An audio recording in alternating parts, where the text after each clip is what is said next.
Alrighty, welcome back to the What the Fuck podcast, episode number 66, Devin. Yes, sir. One more six away and we would be in a devilish episode, Devin.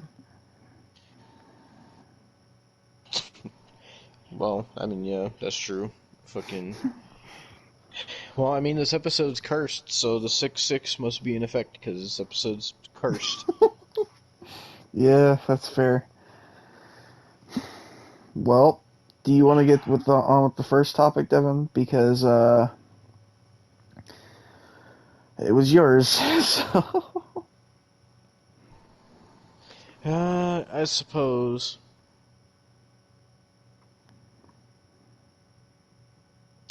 So, I'm gonna play this, because we're not only talking about one, we're talking about three people that have done this. So, I'll play this, in with this, because this is a continuation of the saga.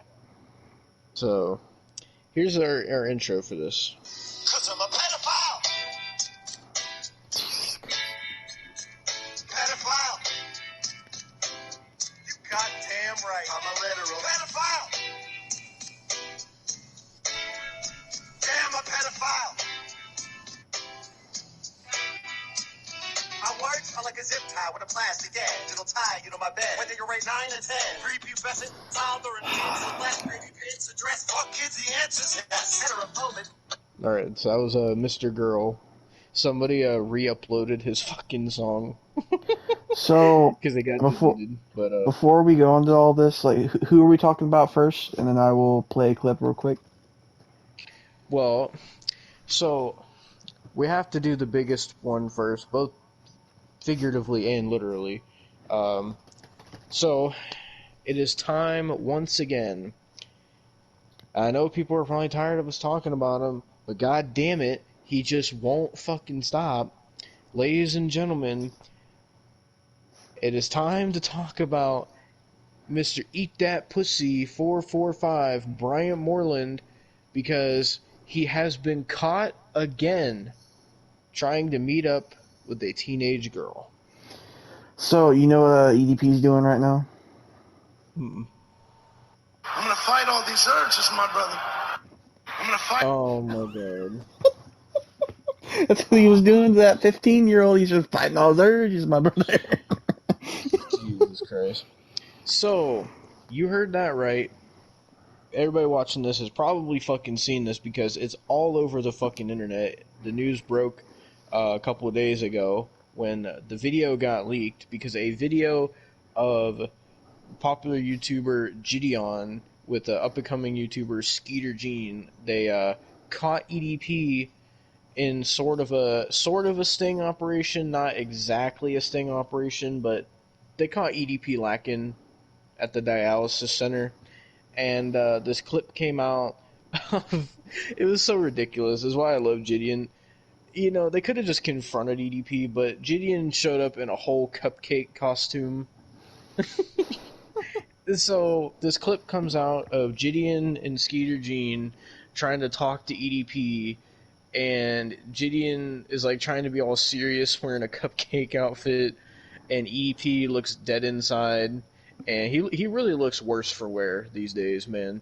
You could tell he's been through it, and fucking so the clip is just them trying to talk to him, and EDP is just like saying, "Oh, this is fucking bullshit, man. Get the fuck out of my face." And EDP like runs into the dialysis center to like hide, and it's only like a 30-second clip, if that. And fucking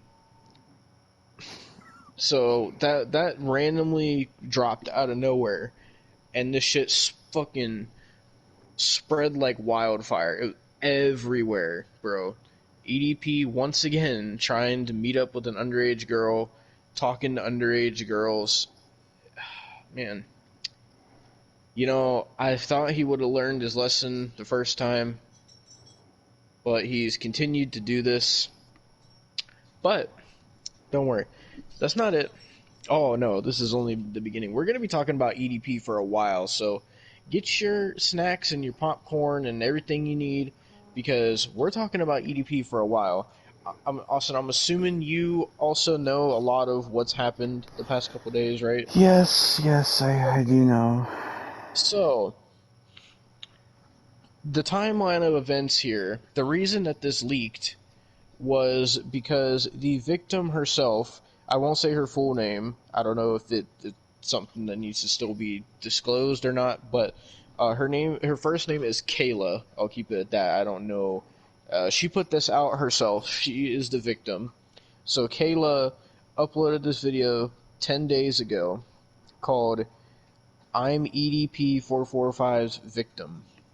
And she pretty much broke the news herself. Apparently, from what she has said and what Gideon and Skeeter Jean have said, is that apparently this happened a month or so ago, and they've just been sitting on it, and they were basically waiting until they got, like, the legal stuff and the case all going against EDP. Like, this is an actual case. Like, it's not, how the Predator poachers did it way back when we talked about that. No. Gideon and Skeeter Jean actually know what the fuck they're doing, and EDP is actually going to get in trouble this time. Like, he is fucked. I'll get more into that. But I figured also we could start off with Kayla's video. It's 13 minutes. So, but this video is going to give a lot of context because she puts a lot of the chat logs between her and Bryant in this video. So, and I think she kind of explains a little bit. Mostly how I know a lot of this stuff is watching Gideon's stream on it. I figured I should ask, since we're reacting to her video, should I put a PNG of her in this, or no? Well, I mean, probably not. I wouldn't. That probably wouldn't look that good. Okay, I'm just making sure, because I mean, she's put herself out there. It's not like I don't really want to put a 15-year-old girl. That's in true. I mean, That's true. We have I mean, we Lil Tay in the thumbnail, but yeah. I mean, the thing is, with Lil Tay, no one knows what the fuck is going on. But this girl is actually like a victim of pedophilia. So that is true. That is true. I was just asking. I was just making sure, because I'm getting the PNGs for this, and I don't want to be doing anything that would be harmful. So. Yeah, all I'm saying is that her name is Kayla, and she, at the time of making this video, was 15, and that I believe she has just turned 16 recently. And so basically, long story short, EDP has been grooming her. So, or was trying to, before he got caught. Because it wasn't Gideon or Skeeter Jean that caught him. No, Kayla herself contacted Gideon because this began from Gideon's Discord, and it's a whole thing. Basically, So I don't know if we talked about it on the podcast, but this goes back a couple months, where Gideon was supposed to have EDP on his stream for an interview, and then at the last second, randomly, fucking Bryant was like, "Oh, you're gonna have to pay me." I forget how much it was. It was a couple $100s. He was like, "Oh, you're gonna have to pay me to do this interview, or I'm not doing it." And Gideon was like, "Well, fuck you. I'm not." He legit said he was like, "Fuck you. I'm not gonna pay a pedophile." And so EDP just didn't do it, and he ghosted him. And so, basically, he had invited EDP into his Discord server, so that way EDP would have been able to, like, join the call on the stream or whatever. So, EDP was still in his Discord, and what had happened was EDP, the fucking creep that he is, the creep that Brian is, he went through Gideon's Discord and found Kayla, found her account, and saw that she had, like, her Instagram and stuff linked. And this fucking creepy ass pedo motherfucker went to her Instagram and messaged her on Instagram. And that's how the things started between them. So yeah, EDP had intentions since probably I'm assuming he probably was scrolling through his Gideon's Discord and saw probably her profile picture or something, and she probably caught his eye, and he became attracted to her. Saw she had Instagram, went to her Insta, probably got more attracted to her, and then decided to begin to message her. So, what I'm going to do now, that's pretty much how it started, but I'm going to play the video from the victim, Kayla. You can find it on YouTube. It's called I'm EDP445's Victim. So I'm going to play this. I'm not going to blast it, but I'm going to play it. So here we go in 3, 2, 1, go. Hello. Let me know if you can hear it. My name is Kayla. I can. I am originally EDP's victim. I am 16. I'm turning 17. And the EDP first started talking to me when I was 15. So she put a screen. I'm going to pause every time she puts a screenshot of like the chats. That way I can read it.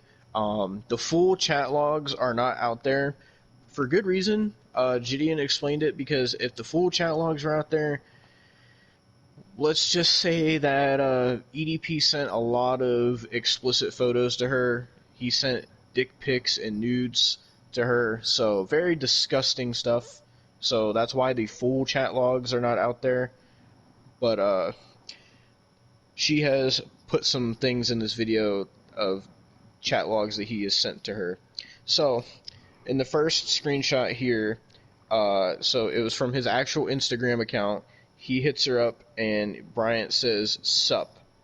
Then Kayla responds with, "Is this the real EDP or just a fan account? If it's the real EDP, you should make more TikToks. You're funny.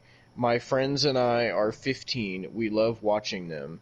EDP responds with, "I don't do TikTok anymore. I have my own website." That's the first screenshot. Oh my god. And I told him my age, and he didn't block me. I didn't really know who he was. I remember seeing him back in like 2021, but all I knew was that he was caught in a predator catch before. I didn't really know that he was friends with Tyler the Creator or any of these other people. Okay, I did not know he was friends with Tyler the Creator. When the fuck was that a thing? Hang on. Let me look this up now. She put like a picture of like him and Tyler the Creator together. I didn't know he fucking was friends with Tyler the Creator. What the fuck? Tyler, what the fuck? Hang on. Oh shit. Yeah. I mean, I'm assuming they're not friends anymore because of the shit, but Yeah, I mean, he was. Jesus Christ. Back 2014. God damn. Oh, there's a YouTube short. Give me a second. I am 16. Oh, that's just, okay. That's just the same thing. It's the same thing, okay. Cool, never mind. Actual messages of me telling my age to him several times. And there's voice messages of other victims that he groomed. I mean, regardless of the situation, Kayla, I don't give a fuck. Like, she's like, oh, I'm gonna ruin your life. Well, if you think that you can ruin that bitch any more than what it's already been ruined, you go right the fuck ahead. Be my fucking guest, bitch. As a matter of fact, motherfucker, I'll get front row tickets to see this fucking shit, dude. You Wow, know that's ironic. I really don't give a shit anymore, you know what I mean? So she played a voice message from him in the screenshot. Fucking, it looks like EDP sent her screenshots of this other girl that he was grooming. Yeah, she put, "I crossed out the other victim's name out of respect for her privacy." Kayla said, "I think she's from my area because she has 619," and then Bryant sent the voice message after that. I had the instinct to say booyaka booyaka when you said that. So in the next screenshot, Bryant says so basically he's explaining the girl that he sent in the previous screenshot. He said, "Some random ass bitch claiming she's gonna ruin my life, talking she's 17 and she's gonna leak convos we had. Well, bitch, do you? I don't give a fuck anymore." Kayla says, if she's in Vegas and she's over 16, she's over the age of consent. There's a reason why she's saying this, because she said that she wanted to play along with him at the beginning. So she says, also, there's some creepy-ass guy outside of my house in my neighborhood screaming, hey. And then Bryant says, I think she's in California or some bullshit. And they said, da fuck.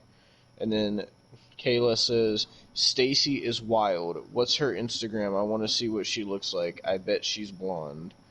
Thing is, I had to, so that he wouldn't get mad at me. He threatened me from the beginning. Like, I was scared for my life at this point. I still am a little bit.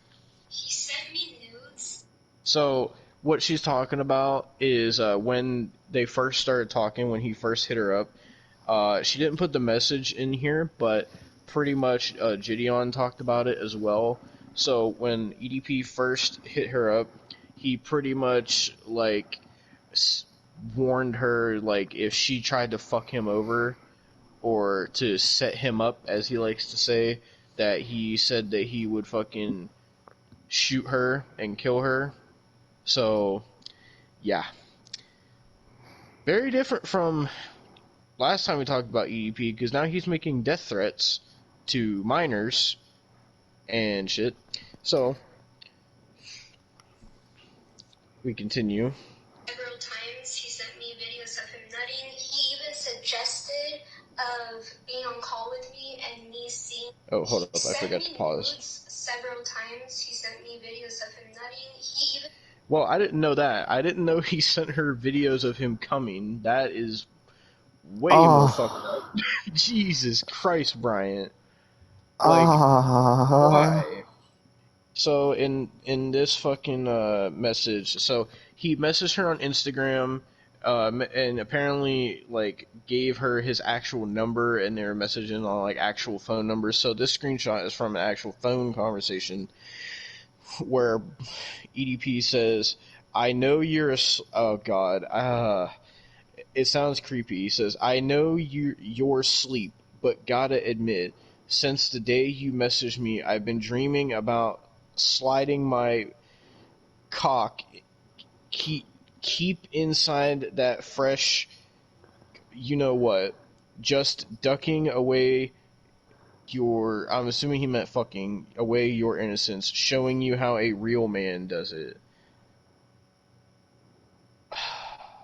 Jesus fucking Christ, dude.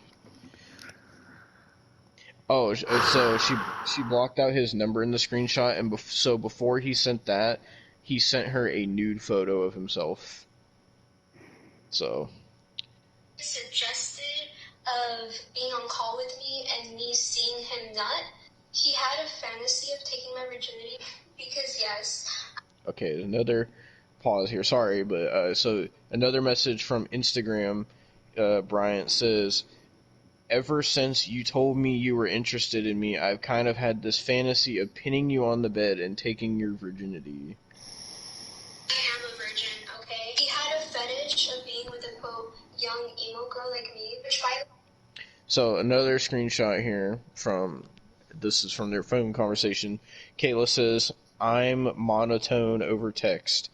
Brian says, you're so fucking hot, you know that? I'm literally leaking pre-cum just thinking about you. Yeah. Then Kayla says, ha ha, how so? Tell me more. Oh god. So Bryant says, oh god, I'm so uncomfortable reading this, man. Bryant says, the way that ass looks in those leggings, you have a very fit body that I can't keep out of my head. Nah. Then he says, I need you on top of me now, in all caps.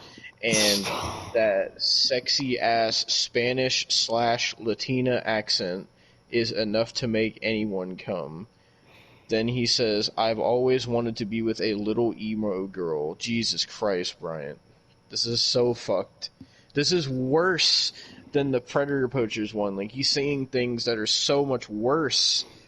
In that, he was, sending pictures of his shit and stuff. But bro, this is way worse.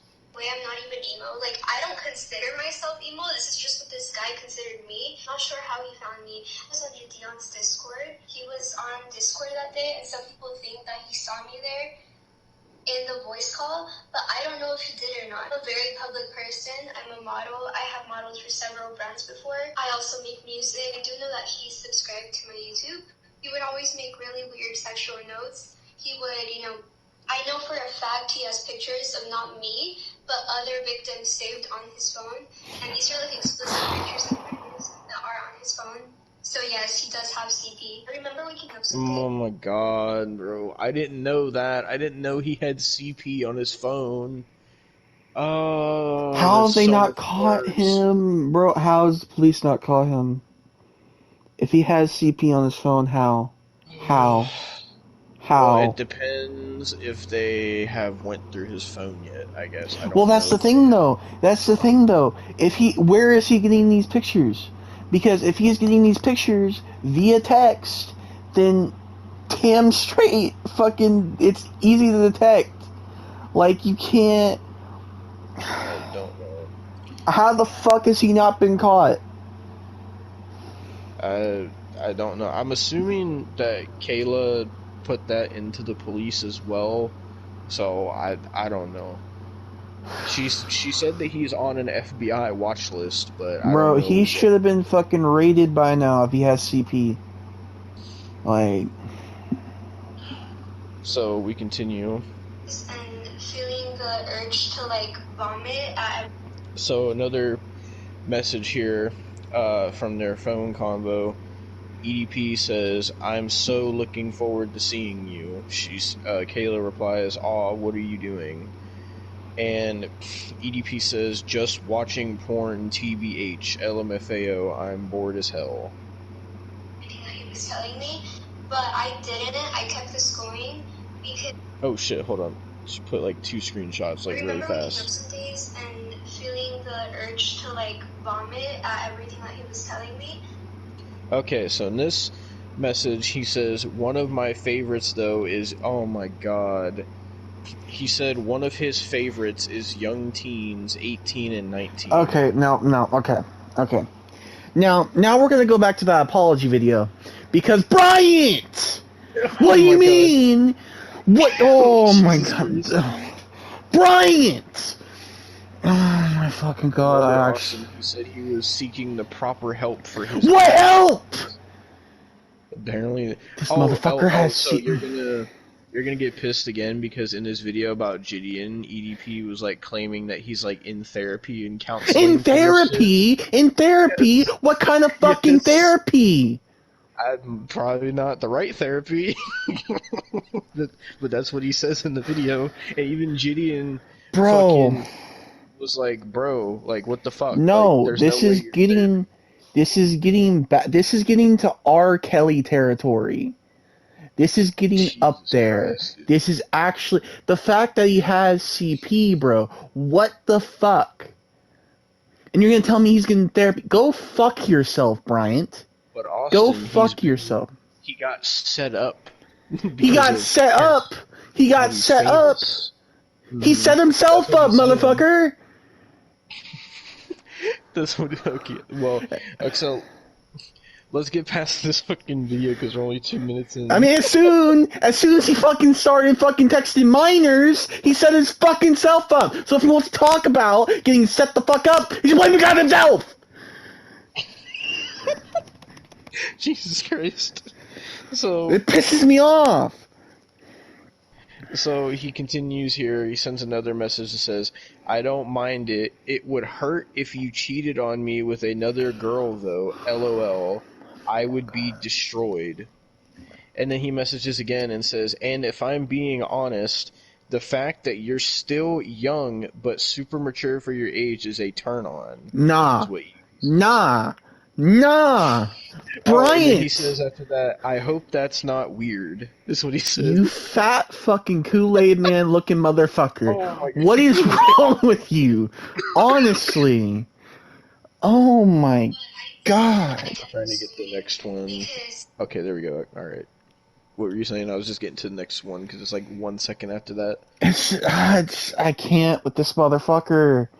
The constant excuses, bro. Like, the constant excuses. Therapy and all. He's trying to get help. He's obviously not getting help if he's talking like this to a fucking 15-year-old. Yeah. So, in the next screenshot here, EDP says, Bryant says, you sitting on my face, me being handcuffed with my hands behind my back, and you're bro. on top of me, picking you up and flipping you over to the point where I'm eating your you-know-what, and you're upside down, all type of wild shit. No. Just no. Like, bro. I don't think anyone we've talked about pedophile-wise has been this bad. Legitimately, like, I was already mad. I was already mad. But the fact that he's saying all this shit, and I have 2 young sisters myself, one that's about to be that age, pisses me off. This motherfucker. I feel sick having to fucking read this shit, dude. I don't even want to read it. Like, bro, oh my fuck, my dog just fucking. I can't imagine. What the what? My dog just fucking jumped off the bed. Your dog probably doesn't want to hear this shit either. I don't blame him. It's okay. I get it. I understand. But what I was gonna say is I can't imagine how Kayla felt through all this because she said that like a lot of mornings like she would see messages from him and just feel like vomiting and shit. Like I can't imagine the trauma and stuff that she's went through because of this. I feel so bad for her, man. Like, bro, I can't. Bryant continues to say, I feel like with those thighs, you can put me in a fucking chokehold. Nah, stop. Stop, then, Bryant. He says, like, if you sent me a voice message saying, Daddy, your is so big, I'd probably explode. LOL. And then she replies, we could definitely make some of those a reality, because she was just trying to play along with him. And then he sent her a kissy face. This is really bad. Where does he live exactly? Where does he live exactly? Bryant? Yes. He lives in Bakersfield, California. Motherfucker. At least as of right now. I wish he lived in Texas, because the death penalty is still there in Texas. Jesus Christ. This motherfucker deserves death. You can't... No, sending him to jail. He better. He fucking better. He fucking better. They kill pedophiles in prison, bro. As soon as he gets in there, they are gonna pull his paperwork to see what he's in jail for. And when they find out he's a chomo, they're going to kill him. Like, they better. They do that. They fucking better. Because here's the thing. I don't want a situation where they give him a certain amount of years, and we're gonna have to deal with a situation like Jared Fogle, where he's gonna get out in fucking 2 years, right? Yeah, that's true. I don't want that situation. I want this motherfucker gone from this earth. This is fucking sick in the head shit. See, and the thing is, he probably would have been gone already had the predator poachers actually not been fucking dumbasses and do it the right way. Yeah, he probably would have been gone. He probably would have been fucking dead by now. Yeah, so you can blame fucking Alex Rosen and the predator poachers. That motherfucker is still trying to do his predator poacher shit. He's still trying to do it. Yes. What does he even do it on? Is he back on YouTube? I think he was back on. Let me look it up because I'm pretty sure I saw like a month ago. Bro, there ain't. Oh, I can't. Are they really still trying after they? Yeah. Dropped so PP Southwest Texas. A day ago. It really doesn't help that if they make their name PP, bro. So wait, so is it actually like Alex himself still doing it? Yes. Jesus Christ. You said what's it called? PP what? Southeast Texas. Yep. Oh my god. Ew, Alex looks even fatter now. He's almost EDP size. Yeah. They only started uploading when 1 year ago. Really? Yeah, Yeah, a year ago. if you go to videos and scroll all the way down, it's the first one's from a year ago. I mean, they get decent views, I guess, but fucking like, oh my god, they fucking link their Cash App in their fucking about section. Jesus Christ, bro. That's their only fucking description too. Like, legitimately, those fucking dumbasses screwed it up for everybody because we wouldn't have to deal and talk about this fucking EDP shit ever. It wouldn't have been this fucking bad if they wouldn't have fucked up so goddamn hard. Yeah. I wonder if they work with law enforcement now, because that was the issue of why nothing ever happened, because they fucking did it because of the clout, and they knew it was going to get a lot of views instead of actually working with law enforcement, which is something I can appreciate Skeeter Jean for, because he actually, like, works with law enforcement and doesn't just be like, oh, hey guys, I'm gonna go grab my camera and confront EDP to get fucking millions of views. Like, Skeeter Jean actually knows what the fuck he's doing and is doing it right. So, but fuck you, Alex Rosen. But yeah, so let's continue. This has to be the last I was at the, okay. that he has. He can't just be going around and, talking to other minors, because if he scarred me mentally, who else is he gonna do that to, I do know that his friend gave him the job of a babysitter and a security guard, so yes, he's actively... Oh yeah, that's something also. His fucking dumbass friend, I don't know who it is, but one of EDP's jobs that he's been doing recently is a babysitter. Think about that. Yeah. So there's another screenshot here. Bryant says, "Can't help it, lol. Kinda wish you were here to help me." Kayla says, "We'll see each other soon, so no worries. I will assist you one day." Bryant says, "Likewise, can't wait to return the favor." Then he says, he actually had a dream where he had her upside down. He was eating her out as she was sucking him off. Then he says he honestly can't wait to see her reaction to when he eats her, you know what. Working with kids threatened me, saying that if I tried to, set him up in any sort of meetup, he would kill me and everybody else there. Oh yeah, so here is the video he sent her threatening her.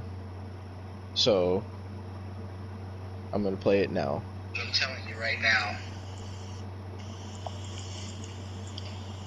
if you fuck me over, if this shit goes wrong in any fucking way, shape, or form,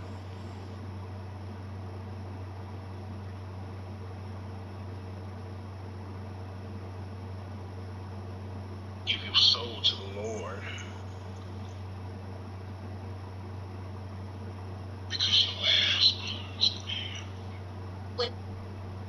So I'm trying to go back. She put a message as well. So hold on, I gotta fucking wait for it to scroll down.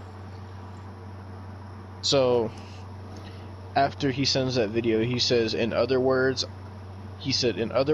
I'ma shoot your ass if you fuck me over, is what he said. Give your soul to the Lord. On his publicist, saying Alright. with a gun, he said he owns a gun room with 52 guns. He talked really badly about Gideon and his publicist, saying that there was a lot of miscommunication, and that since people, quote-unquote, don't love pedophiles, that he wasn't gonna do an interview. He would always guilt trip me. He would talk to me about his sister. Oh my god, that's a long ass message. So Bryant says, I'll give you an example. There was this one girl who he knew for the better part of 7 to maybe 8 years. They first started messaging back in 2012 when the YouTube shit went down. I think he meant 2021.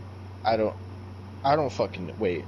Okay, hold on, I'm confused. When the YouTube shit went down and the entire incident happened, she pretended to be his friend and to be there when he needed a friend the most, And what she ended up doing was that she recorded the entire phone call, saved screenshots and everything, turned around and sent it all to the people who fucked him over. She sent it to the people that set him up, and now it's hard to trust anyone. And he would always, bring up... Then second message says, he wouldn't wish this type of confusion and untrustworthiness onto his worst enemy, because it fucks with you mentally. You almost become paranoid in a sense. You just don't know who to trust, and that's not the life he wants to live, is what Brian Then don't says. live. Kill yourself. Jesus Christ. Stuff from his childhood, basically treat me like a free therapist. He would bring up, his mom. Is she the therapy? Hang on, no, hang on. If he's talking about going to a therapist, is she the therapy that he's talking about? Because if that's the fucking case, go fuck yourself, Bryant! I guess. I don't know what other therapy there was. I don't know. Because either he was talking to her for therapy, or he was just trying to bullshit and say that to try to cover his ass. I'm so fucking mad right now. The idea of me going out to Vegas at the age that I am right now. Okay, so next chat log here, Bryant says, so this is the way it's going to go down, and this is the only way this can work as far as just meeting up. You come to Vegas and we can hang out for the weekend. It'll be legal then, because in the state of Nevada, the age of consent is 16. Now, he was not sure if she has to be a resident with the state, but this is the only shot. Kayla replies and says, where would you want to meet? Like in the airport or outside? 'Cause I don't know my way around. Bryant says, well shit, he can pick her up at the airport and he can bring you back to his apartment. He said he'll have everything booked and set up by then. I'm flying out to him to fuck him. To fuck him. And he wanted to marry me and start a family with me as soon as I turned 18. Jesus Christ, Bryant. Oh my god. Oh my goodness. Is like 30, 32 at this point? I think. I know he's in his 30s. Let me actually look up how old he is real quick. Bryant Moreland age. He is... Okay, what the fuck? So he was born in 1990, so... 33 this year, then. Yeah, he'd be 33.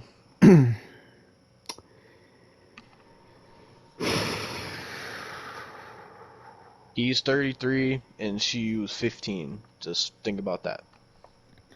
It's over half her age. Yep.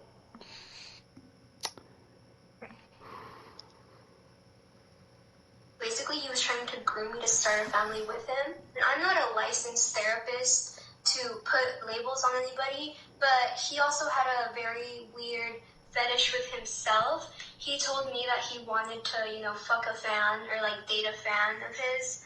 And he also had weird narcissistic behavior. I'm not calling him a narcissist, but everybody does have narcissistic qualities. His were out of hand, though. He would sexualize my tits and how big they were, and then he would sexualize just my body in general.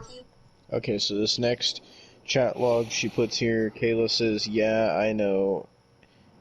I was earlier, not right now. And then EDP sent her a screenshot he took of her, and EDP then says, wanna see... Oh, wait, is it of her? Yeah, it is of her, I think. Yeah. And he says, wanna see this girl. I'm not gonna say what he said. He basically said she was cute, and said he drank her damn bathwater. Is what he says. Mentioned the idea for me to start an OnlyFans when I was 18 so that I could give him some of the profit. And it's all in messages. He sends out a lot of messages. So he wanted her to start an OnlyFans when she turns 18 so he can make profit off of her. And also was grooming her to marry him and start a family with him when she turns 18. Holy fuck. Dude. This is only the beginning of this shit. We're not even halfway through this video. And this is like 100 times worse than the first time he got caught. This is way worse. So much worse than I ever thought, bro. Like, we've talked about EDP the past couple podcast episodes, just on, like, random things he was doing or whatever. But Jesus Christ, like, little did we know this is what was going on behind closed doors that nobody knew. And now people know, of course, but... But hopefully someday I can get them back. He would fetishize me for being Latina, so I just hope that you guys support me through this. This man, like, he just needs to be stopped. He's like 32, I think. I'm not sure. He's in his 30s. He shaded me online publicly the other day, which is this. So, basically after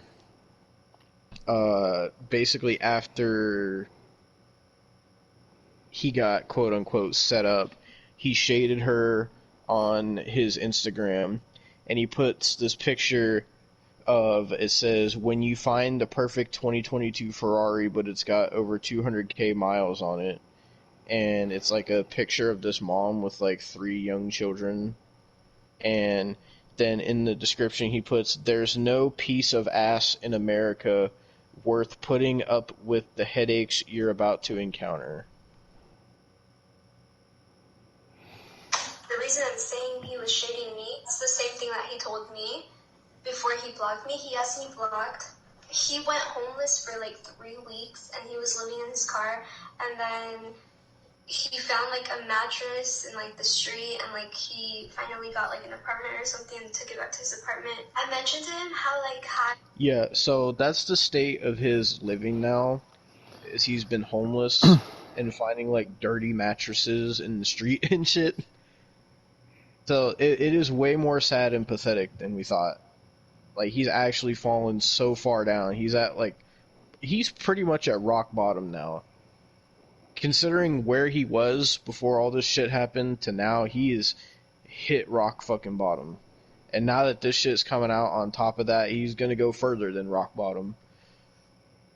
Jadion and Loaf are my favorite YouTubers, and he would just like criticize my own personal interests as well. And he kept making me like all these promises. He was like, "Oh, I know Tyler the Creator. I can like forward some of your music to him, and he can give you advice on music." And he even asked for nudes, which the nudes that I sent him weren't mine. They were from Google because, you know, big brains, you know. I look like Megamind, but I can also act like Megamind. You know what I mean? You're wondering what his dick pics look like? I'm obviously... That also shows how stupid he is, because he believed that was actually her nudes. So it shows you how dumb he actually is, too. Just thought I'd point that out. He's not gonna put them in. His dick is the size of a pickle. It's less, though. It's like this big. Like, I'm not joking. Bro, she, like, made her fingers, like, so small. She said it's actually this big. Damn. Oh my god. Bro, I even remember fucking Skeeter Gene talked about that, where he said he's seen some of, like, Brian's dick pics and Skeeter, and fucking, I forget what Gideon said about it, but Skeeter Gene said, he said, when I seen that, it scared the bejeebies out of me.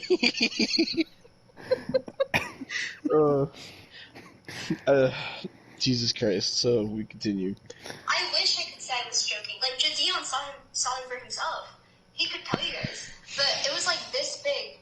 Like the size of my tongue, like that. That's how big it was.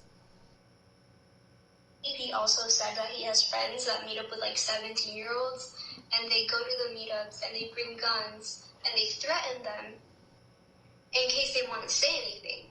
But So wait. No. So No. he has No. other pedophile No. friends? No. No. Just no. What? Just I did no. not know Just no. this. Put this man in prison. What are you doing, FBI?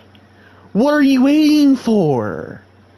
So he's part of like a pedophile ring of like his pedophile friends where they meet up with young girls and bring guns and threaten them into doing things and threaten them to not tell any.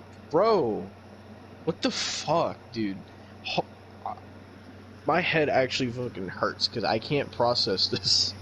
Like, I feel sick, some bro. of this like was not in Gideon's stream, so I didn't know some of this. I They feel talked about a honestly lot in his sick. stream, but I didn't know this. I previously to this, I have not seen these chat logs, and I did not see this video, so I had no idea about some of this stuff. Holy shit, bro! This is actually so fucked up. Like, you know, we usually like joke around and clown EDP and shit, but like I'm actually serious. Like I actually feel fucking sick right now. And fucking like, you know, I was gonna come home from work and make something to eat, but I'm glad that I didn't because I don't think I could eat right now. Like I actually like feel nauseous like reading this and just hearing this, bro. Like you know, making fun of him for being a pedophile is one thing, but then actually seeing the things he's saying and what he's doing is a whole other thing. And like this situation is not a joke. Like it's not anything that anybody should be laughing at. This is a very scary, very serious, fucked up situation, and I'm glad that somebody is trying to do something about it. I'm glad that Kayla was smart enough to contact the police. I'm glad that Gideon and Skeeter Jean are really helping out a lot, getting this word out there. I'm really thankful that they're doing that because it's time that somebody fucking stops this guy. It's sad that it's taken the fucking police so long to do it, but at least somebody's trying. You know, we've talked about so many predators and everything on this podcast, and most of them at this point has gotten caught. You know, fucking. But this is by far this like the sickest I've ever felt hearing about any of it. And we talked about it, zoophile and pedophile. I can't stress this enough that this is the sickest I've felt, and we talked about fucking hypnotist Sappho on this podcast. I feel sick. We talked about R. Kelly on this podcast, bro. Like, I can't. We talked about Christian on this fucking podcast. Yeah. And like, dude, this man is worse than Christian. I can't. He's on some Jared Fogle level shit. Like, it's See, the thing is,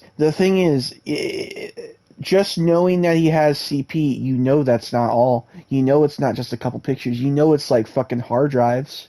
You know it is. Yeah, like, it's not. Oh my god, bro. The fact that he has a pedophile ring, bro, it's like. Just no. So, my question is, right? So, if he has these pedophile friends that he meets up with, somebody should look into these pedophile friends as well, not just... That's what I'm saying, like,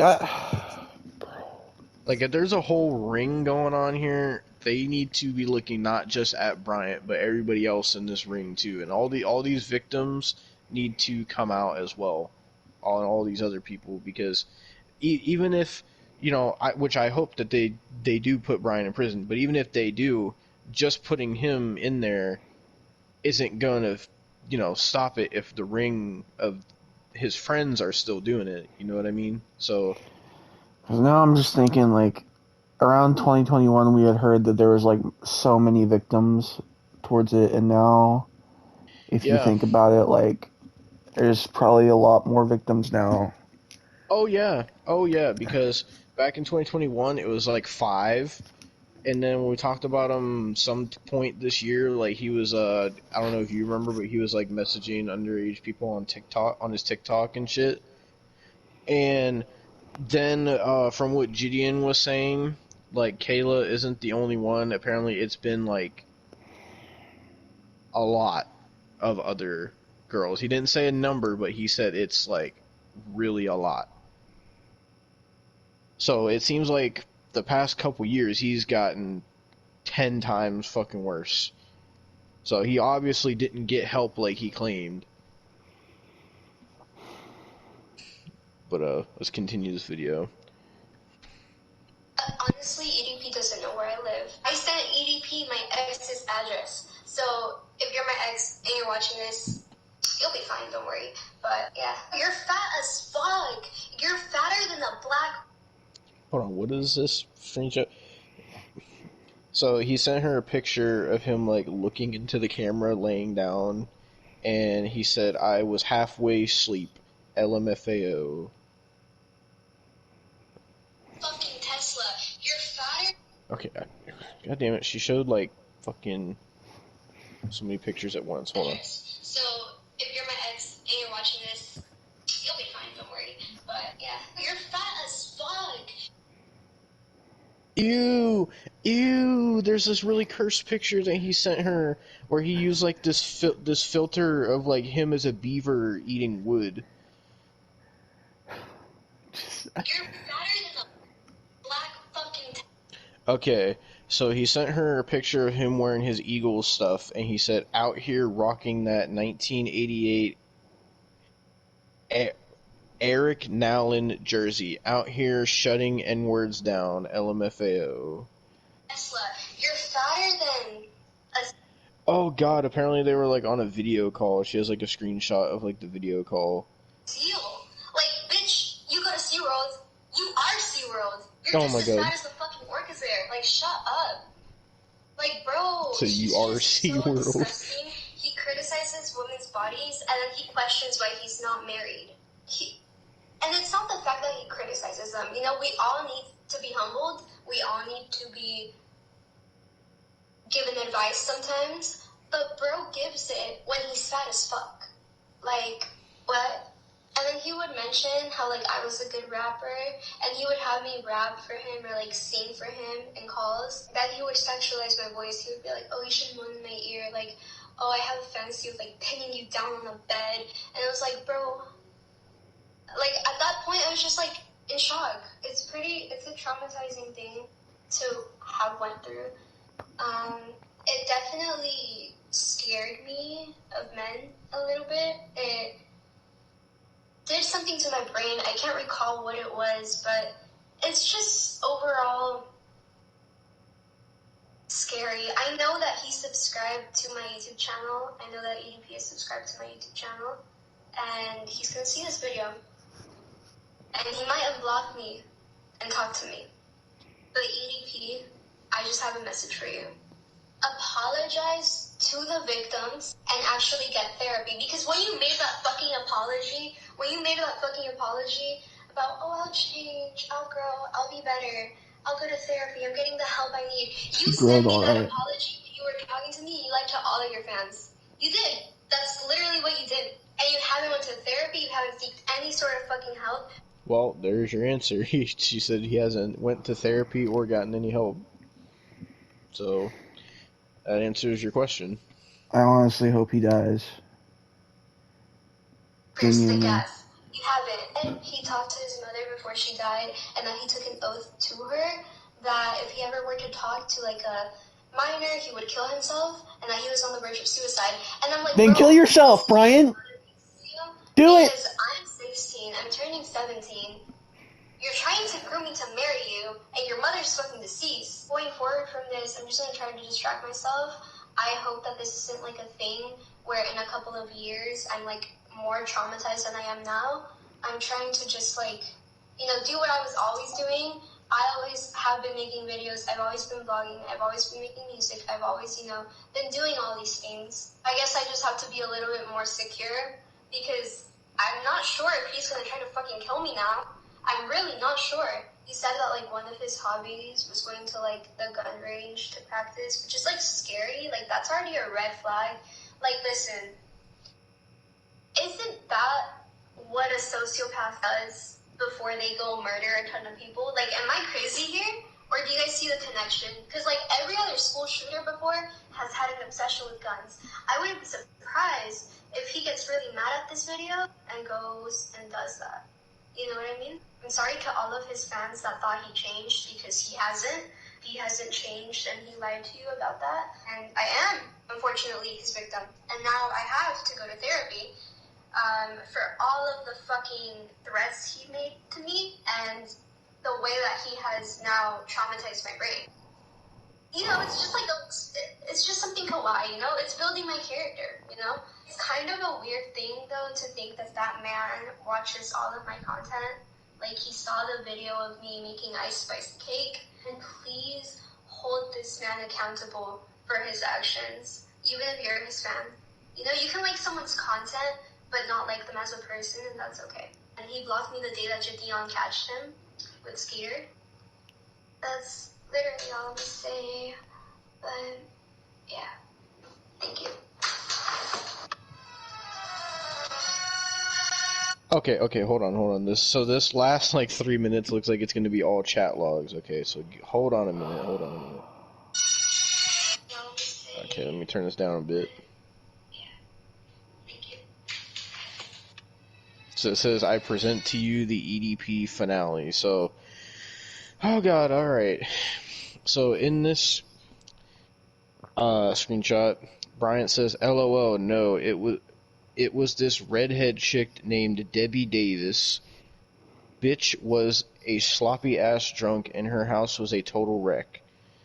Then Kayla says, Debbie is crazy. Bryant says, he remembers once he shoved his entire arm in her ass and she was fucking loving it shit. I think he meant that. And then he said, Amy bitch back and... Oh, he said, any bitch back and take an entire arm in her ass is fucking deranged and fucked up in the head. And then he says, he remembers once he... Oh wait, he sent the message twice. Then he says, sorry, my reception was ass.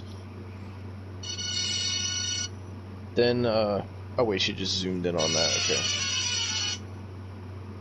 Then, Kayla says in this next screenshot, but it's just the fact I really wanted to bake you something and swim with you here and show you around at night a little bit. Bryant says, well shit, we're gonna have to figure it the fuck out because me going down there, age of consent is 18, you turning 16, and then he said he's 32, fuck that. And then he says, be honest with you and not to sound fucked up, like you oh my god, he said, like you should be grateful I'm still fucking talking to you, because anybody else who had went through the traumatizing shit that I've gone through a few years ago, they would have went nowhere near you, and I'm not trying to sound mean, it's just the fucking truth.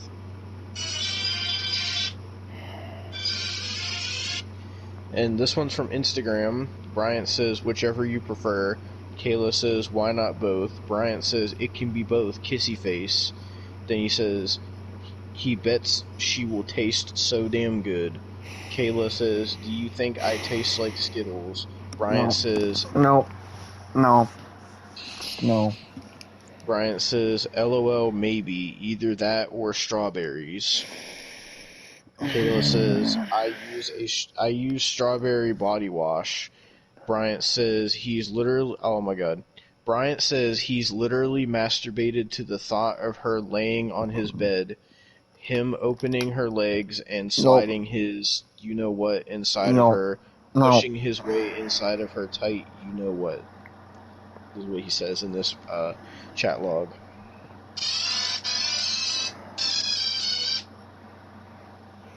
This next one, Hang on Bryant a second. says, what? So Bryant says in this chat log, "Okay, babe, TTYL," and then he says, "Love you," and then Kayla says, "Love you," and then Bryant sends a kissy face, and then he says, "Thank you for making his dream come true." Oh, God. And this next one, Kayla says, "What are you doing tomorrow? It's my birthday. I better at least get a text saying happy birthday." Bryant says, "Of course you will. Damn, he's not that mean. What type of boyfriend would he be to even text you happy birthday?" Then he says, "She's his little girl." Stop. It's like the emoji that has like hearts surrounding it. I don't remember what that's called. Then Kayla says, "I'm going to a roller coaster park. Are you working? I was hoping I could get on a call with you." Bryant says, "No, he's not working, and even if he was, he'd still make time for her." Kissy face. Then in this next screenshot, Bryant says, "I agree, LOL. Let a bitch scratch their arm, LMFAO." What does that say? Kayla says, "I hate those motherfuckers that make out in front of everyone." And then Bryant says, "Right, like, it's like, god fucking damn, man. Can you put your shit any more out there?" Shaking my damn head. Kayla says, "Yeah." Bryant says, "Nah, he's not doing all that shit. At the most, he'll be, okay, Kayla, have a wonderful day at work," and end it with a kiss on the cheek. Not this extra shit. Bitches out here swapping spit and shit.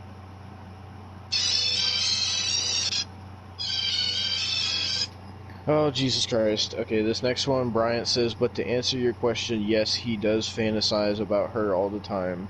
Kayla says, "Like what?"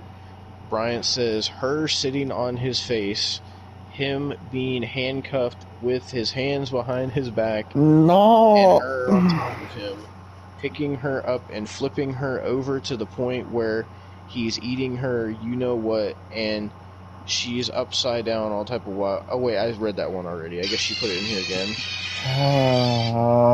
Okay, is this a different one? Okay, yeah, this is a different one. He says, "Latina Mexican girlfriend, like it's on his bucket list. It's something about them that are fucking crazy in a good way." And then Kayla says, "Well, you're in luck because I'm here already, all yours. Want to call later?" Bryant says, "Yes," with like 10 exclamation points. And then says, "He's just scared, that's all." He said he knows you tell me don't be, but that entire incident was so traumatizing. He was on the verge of suicide multiple times. Should have done it. And then in this next one, Bryant says he wants to feed her food. Kayla says, "Do it. Feed me whatever you desire." Bryant says, "Want to know a secret?" Kayla says, "Sure." Bryant says he's over the fucking top in love with her. Like soulmate in love, but scared at the same time. There's still like another like minute and a half of this. So Kayla says, "Don't leave me alone for my birthday. I canceled plans with everybody just for you." Bryant says, "There's nothing he can do. He's trying to do everything that he can." Then he says he means he doesn't want to lose his fucking job and be fucked when he comes back. You know what he means. What can he do if she's up for it? He can fly her out to Vegas and they can spend her birthday together if she wants to do that, if it's something she's up for. Then she says, "Let me think about it." And this next one, she says, "Oh wait, praising you." Bryant says, "LOL, I see." Kayla says, "Like worshiping you." Bryant says, "Shit, he's the last person and needs praising just your average ordinary person trying to make a living, trying to keep his head above water. Kayla says, you're not average, you're a savage. Bryant says, you think so? Kayla says, yes, King. Bryant says, by the way, I made a video yesterday, and then he puts an asterisk next to it, says, sucking my own titty with no hands, LMAO. I hope you die, Bryant. This next one, Kayla says, but also because I'm a fan, Bryant says he thinks Poway is actually closer to him than Chula Vista, whatever that is. And then she says, oh, it's like on your way. Bryant says, hopefully his, you know what, isn't too small. LMFAO in all caps.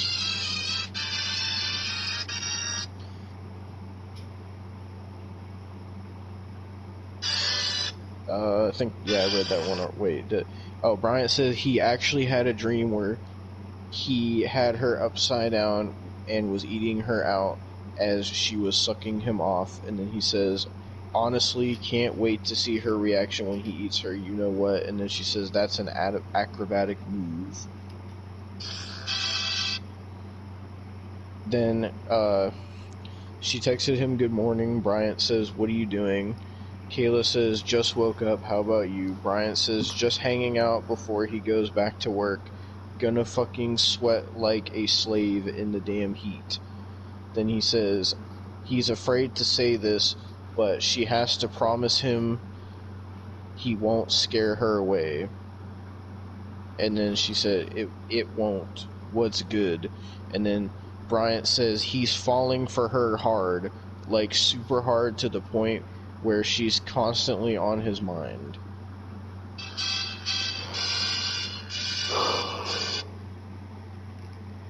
And so Bryant sends laughing emojis. Kayla says, they don't do that anymore. I'll watch the FNAF movie. Bryant says, really? Kayla says, yeah. Bryant says he bets she's the type of person to fuck someone in the ass and don't even have the goddamn common courtesy to give them a reach around.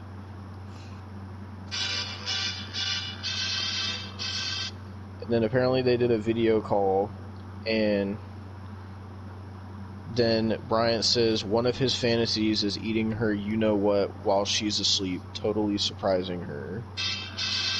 That's borderline rape. Then he was talking about some bitch that made him uncomfortable is what he says. And then Kayla says, what does she say that makes you uncomfortable? Bryant says, this one time we went out to have lunch and it was our first time meeting up, and she made this little smart ass comment talking about, oh wow, I see how it is, you can't even pay for my dinner. It's like, bitch, you're a grown ass fucking woman, how come you can't pay for your own shit? Then there was a time where she brought pizza over to the house, and I had literally gotten out of surgery like 20 minutes ago, and she's all like, well, I bought the pizza and I purchased everything, at least the least you can do is serve it to me.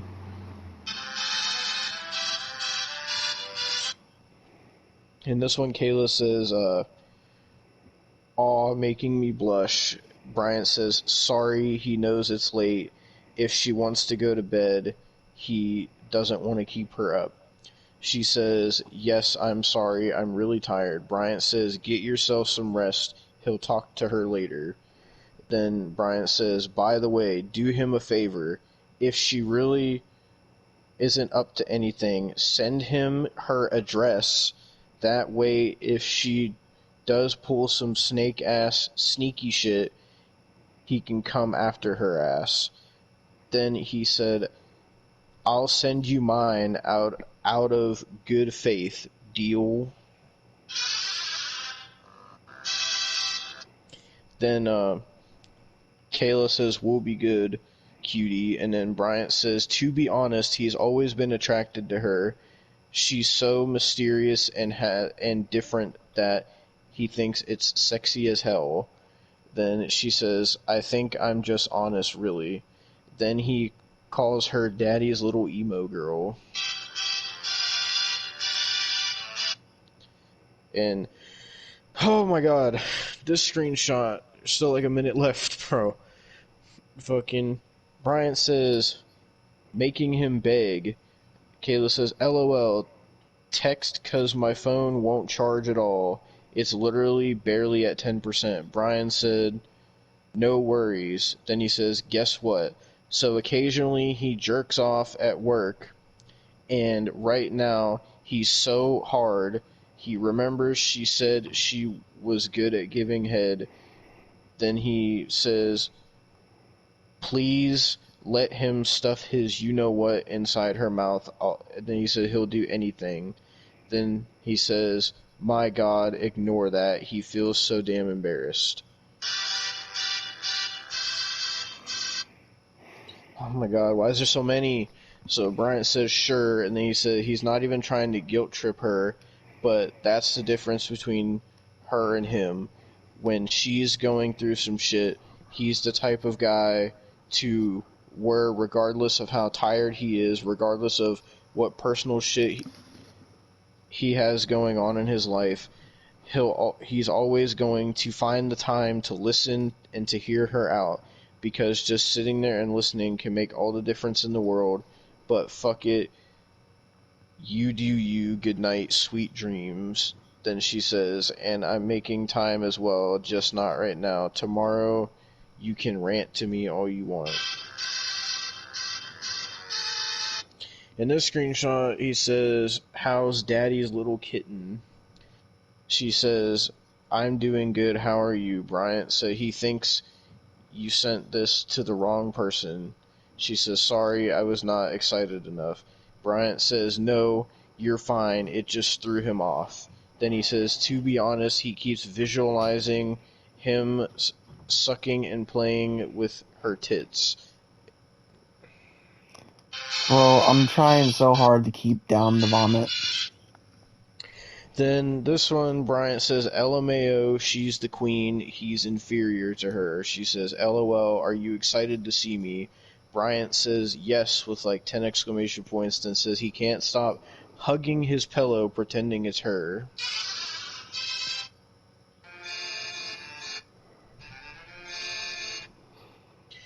Then this one, she says, stop. I look so bad in that photo. Bryant says he thinks it's sexy. And then she says, my voice. Bryant says, yes. Then he says, the way she reacts to things is so funny and cute. Then she says, oh, LOL, thank you. That's nice to hear. Good morning, by the way. How are you? And then Bryant says, it's so innocent, and he thinks it's sexy and that it turns him on. Then in this one, he says he doesn't think she understands just how fucking beautiful and sexy she truly is to him. Then he says, like, he knows for a fact he's gonna be stuttering like hell when they meet. Then she said, aw, that's nice. I'm about to go to sleep. Got your message before I did. Good night. Then Bryant says, good night. Then he says, before she goes, he says, Daddy loves you. Jesus Christ, Bryant. How much left is there, bro? Like 40 seconds. Oh my god, bro. There's so many fucking chat logs, bro. There's so many. Then he says, if she wasn't a fucking bitch, I would've. And then sends a picture of her. Ew, he put like an edit. He put like a heart around her face and says, so damn adorable, kissy face. So he has pictures of her saved in his phone. Then he says, what are you doing? She said, chilling, just woke up. How about you? He says, just here getting treatment. She said, oh, how is it? Brian said, ugh, it's okay. He screamed when they put the needle in. Then he says, also, feel free to text him. He would ask for her number, but don't want to seem weird. I'm assuming these aren't in any particular order. Then, oh my fucking god. So, she has two messages here, one from EDP and one from Gideon. And so the first message from EDP says, he bets she tastes good. And then Gideon's message says, that's harassment. Jesus Christ, Gideon. Then Bryant in this next one says, good night, and this says, before you go, Daddy loves you. Then he says, sorry about last night. It's just that he really likes her, and he can come off weird at times. That's why he's more comfortable, and his words just flow out better when he's not giving a shit about what he's saying. Then this one, he says he's at work shitting, and tell him why he just pushed out a colossal-sized tree trunk out of his ass. Why?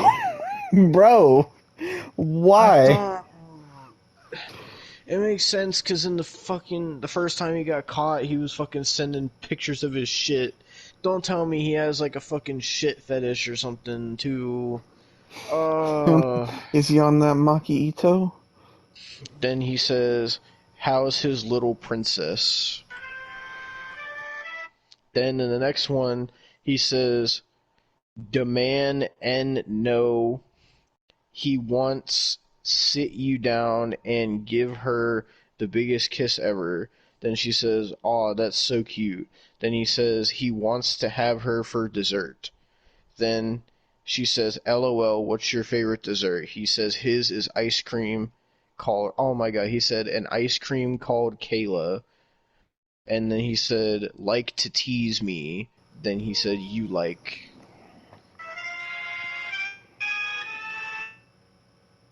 Then, oh, why? Oh, that's worse. So before he sent this message, he sent like a video of fucking, it looks like fucking The Undertaker wrestling somebody, and I see a WWF logo. And then he says, already so little heads up, he's still trying to get this owner to give him the 11th off along with a few more of the days. Doesn't seem like he's budging. So if he can't do the 11th, he definitely is coming down on September 20th because, oh my god, Bryant, because that's his mom's birthday, Brian's mom that passed away, and he said, and he wants to visit her at the cemetery, and he also wants to visit his sister, and he'll only be 2 hours away from Kayla. He said he knows it sucks, but it doesn't seem like there's anything he can do. And in this one, there's only like 30 seconds. He says, well, damn, if she's not being forced to. And then he says, to be honest, and he's not trying to come off fucked up. He says he feels like she wants a relationship, but she's not willing to make the necessary adjustments into making it work, if it makes any sense. Because, damn, there will be times where he's literally going through some shit mentally, and all he wants to do is talk to you. And then he says, oh, let's do it tomorrow night. I'm assuming that he's saying that that's what she always says. Oh my god, bro.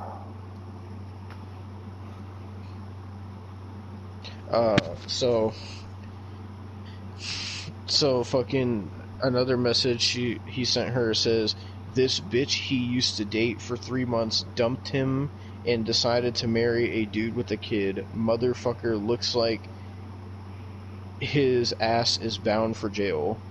Really, Brian? His ass is bound for jail. No. His ass is bound. Oh, motherfucker. So then she says, an e-girl is someone who's like Belle Delphine. Bryant said, I don't know who the fuck Belle Delphine is. Now I know that's Cap.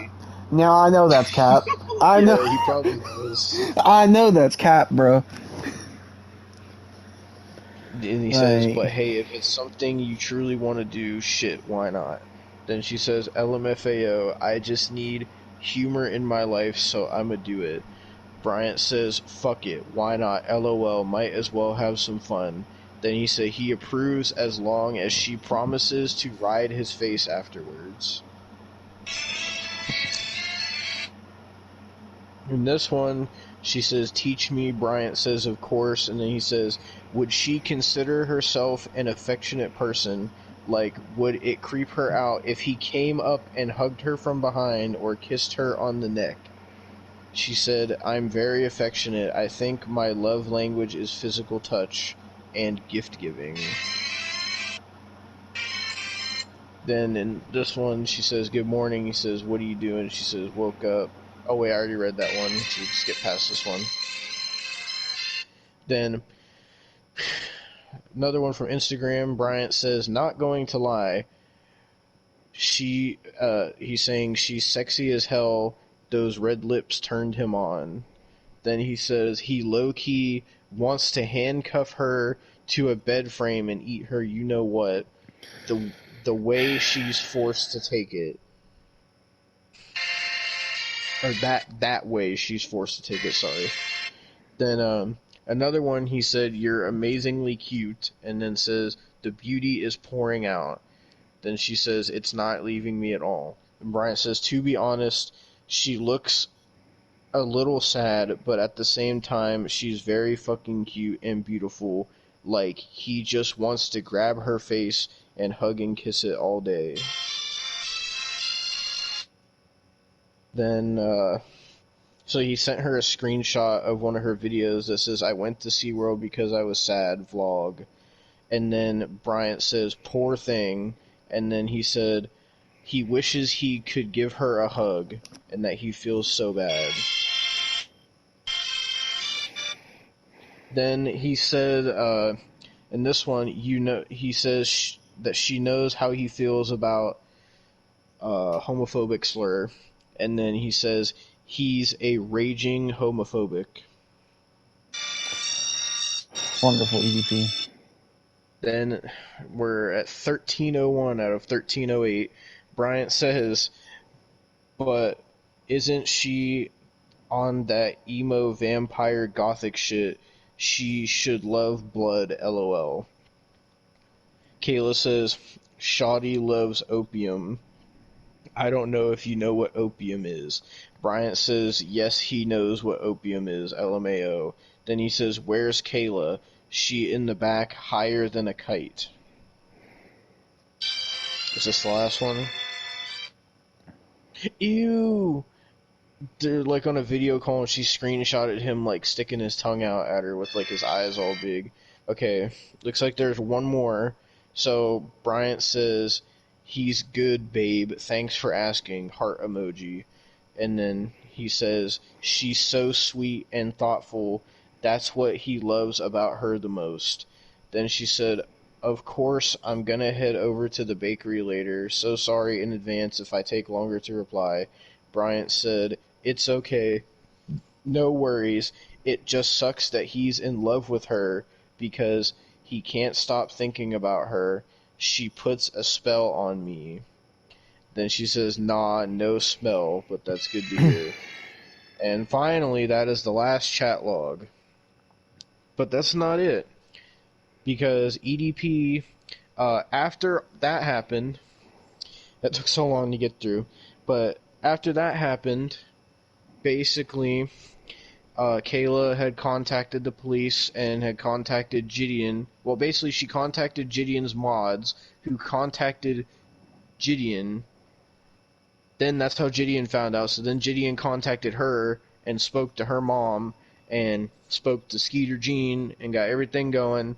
And then once they found out all this and started getting the case built and sent everything to the police and got everything moving, then Skeeter Jean and Gideon went to confront EDP, which the video of that, they said, comes out sometime this month. So we'll probably have to talk about that when it comes out. Yeah.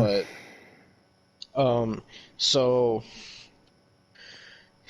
yeah, that's pretty much everything without all the nudes and everything that Bryant was saying to her. So then, pretty much after Gideon and Skeeter Jean caught Bryant at the dialysis center, and caused all this to explode on the internet. Like Gideon literally said to Skeeter Jean, he said, "We broke the internet." And so Bryant went on his website, edp445.com, and uploaded a video calling Gideon a bitch. If you want to hear this, Austin. I don't really want to hear his voice after all the things I just fucking heard. So the video is called "Gideon is a Clown Ass Bitch," and Gideon has reacted to this already. The video is 8 minutes. So here is EDP's response to Gideon and Skeeter Jean pretty much calling his ass out and catching him lacking pretty much and exposing him. So here's what EDP has to say to that. He uploaded this today, I believe. You know, I thank God every fucking day that I was born before the internet.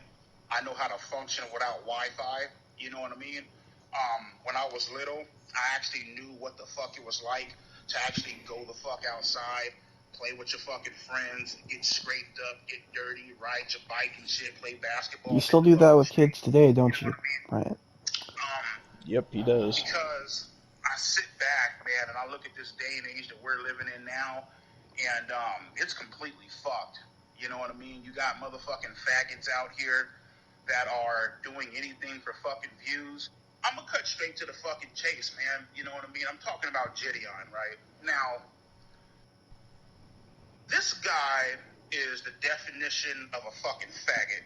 You know what I mean? He's the definition of everything I did not want to fuck. So if you're wondering why EDP is just openly saying homophobic slurs and stuff, is because he posted this on his website, and he makes it a point to say that he can say any fucking thing he wants there, and he can't get in trouble, is what he said. So when it came to growing my YouTube channel back in the day, I never was the type of nigga to go out and purposely fuck with people in public, you know what I mean, just to get a rise about a motherfuckers, just to, you know, get a reaction out of people, you know what I mean? This nigga decided to fly across country, try to catch me in the act on some fucking bullshit. Motherfuckers tracked me down. Niggas stalked me. Niggas camped outside of my motherfucking dialysis center. The fact that you flew cross country, you feel me, to fuck with somebody, not to mention, nigga, this is my motherfucking dialysis center. This is life or fucking death, bro. Niggas don't understand that I need this fucking shit to live. I couldn't receive dialysis that fucking day because my blood pressure was through the fucking roof. So, it was actually funny listening to, like, Gideon's reaction to this, because when Bryant said that, he paused the video and he was like, "Why was your blood pressure up, Bryant? Why was your blood pressure so high that day, Bryant?" And he's like, it's probably because when me and Skeeter Jean pulled up, all the fucking life went out of your face, and he was, like, laughing. He was like, "Dude, bro was stressing. This man was stressing." And fucking so when EDP was saying like life or death and about his dialysis, Gideon was like saying, he was like, "Bro, like, I know exactly what he's trying to do. He's trying to play the victim and act like that we're like putting his life in danger and shit." But hey, you know what? Hey, man, according to Gideon, hey, fuck it. You know what I mean? It's all about the views. It's all about the fucking money. I guess if the fucking price is right, my nigga, you'd probably be down with becoming a fucking gay-ass male porn star, sucking dick in front of the whole fucking world and shit. You know, hey, fuck it, my nigga. As long as they slide me, my nigga, that $5 million check, I'm down with fucking, you know, turning on the fucking camera. I'm down with, you know, laying up on my back and getting my dick sucked by another fucking guy. What? So when he said that, Gideon started laughing. He was like, "Bro, you make absolutely no sense, bro." And he said EDP, you're two different races, bro. He said you're black and you're Japanese. And Gideon was like, for those of you who don't know what Japanese is, it's motherfuckers that sit there and yap about a bunch of nothing because they don't know what to say. And he was like, so that's all Bryant does is just yap, which is what he was just doing. It's all about the money. It's all about the views, right, Gideon?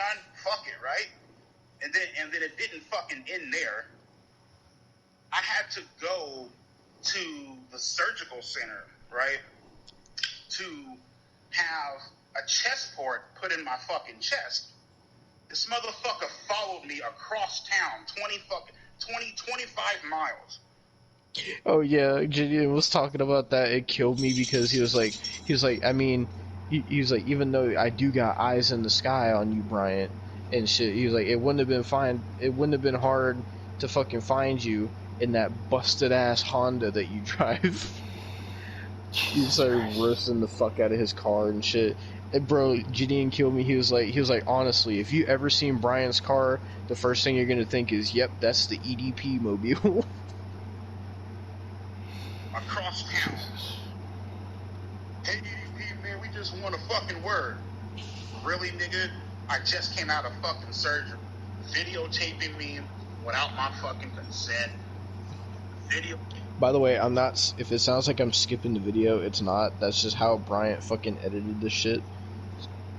Hey, me what kind of fucking car I drive, hiding behind that whole little faggot ass bullshit. Oh, well, you know, technically, you can't do anything. You know, this is the fucking excuse they like to fucking make when they don't want to get knocked the fuck out. And then, you know, have the police come and, you know, tell the motherfuckers to leave, right?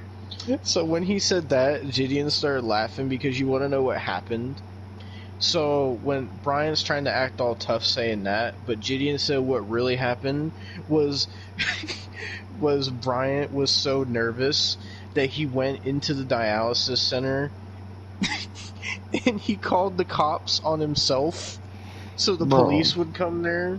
And when the police got there, the police said that Gideon and Skeeter Jean didn't have to leave because it was public property, and the only way they would have to leave is if the dialysis center told them to leave the property.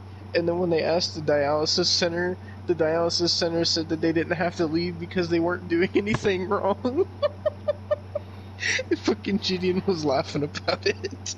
He was like, Brian is such a bitch. Jesus Christ. You know, well, technically, you can't do anything because we're filming on public property. Really, nigga? Alright, cool. People don't understand how kidney failure and how... So, one thing Gideon was saying when EDP's like acting all tough in this video, he was like, Brian, why didn't you have the same energy in person? Why didn't you have the same energy in person? He said you was nervous, you was all freaked out, and he's like, as soon as you saw me, the life just drained from your face. He's like, it's because you knew you got caught. Analysis affects the human body. You know what I mean? Oh, well, here goes EDP again, trying to paint himself out to be the victim. You know what? Listen, motherfucker. Like I said before in my past videos, you niggas can twist, turn, can screw this motherfucking video. You niggas can chop it up. You guys can fucking snort it on some nose candy shit. You guys can do whatever the fuck you want to do. You know what I mean? Because at this fucking point, my nigga, listen, bitch, you guys are going to have your fucking opinions about me. At the end of the day, listen, man, just like Shia LaBeouf said, I don't give a fuck what you think. I really don't fucking care what the fuck you think about me. You know what I mean? He must, because he tries to fucking hide this shit and act like he's this innocent person. So he definitely cares what people think about him. Don't know why he was quoting Shia LaBeouf, though, but... So you niggas can sit back and claim that I'm painting myself as the fucking victim all the fuck you want. The fact because he is. that this nigga had no regard for my motherfucking life that day. Oh yeah, Gideon was talking about that. He was like, he's legit just trying to play the victim, and trying to turn this around and making it seem like him and Skeeter Jean were putting his life in danger so he doesn't have to get arrested for this shit. And he's like, that's not gonna work, Bryant. And he's like, he said, you're gonna act all tough until you're in them handcuffs. That's what he said.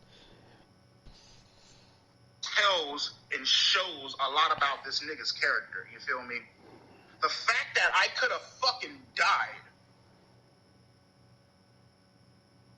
because I was not able to get fucking treatment that day because this bitch ass nigga, because this punk ass motherfucker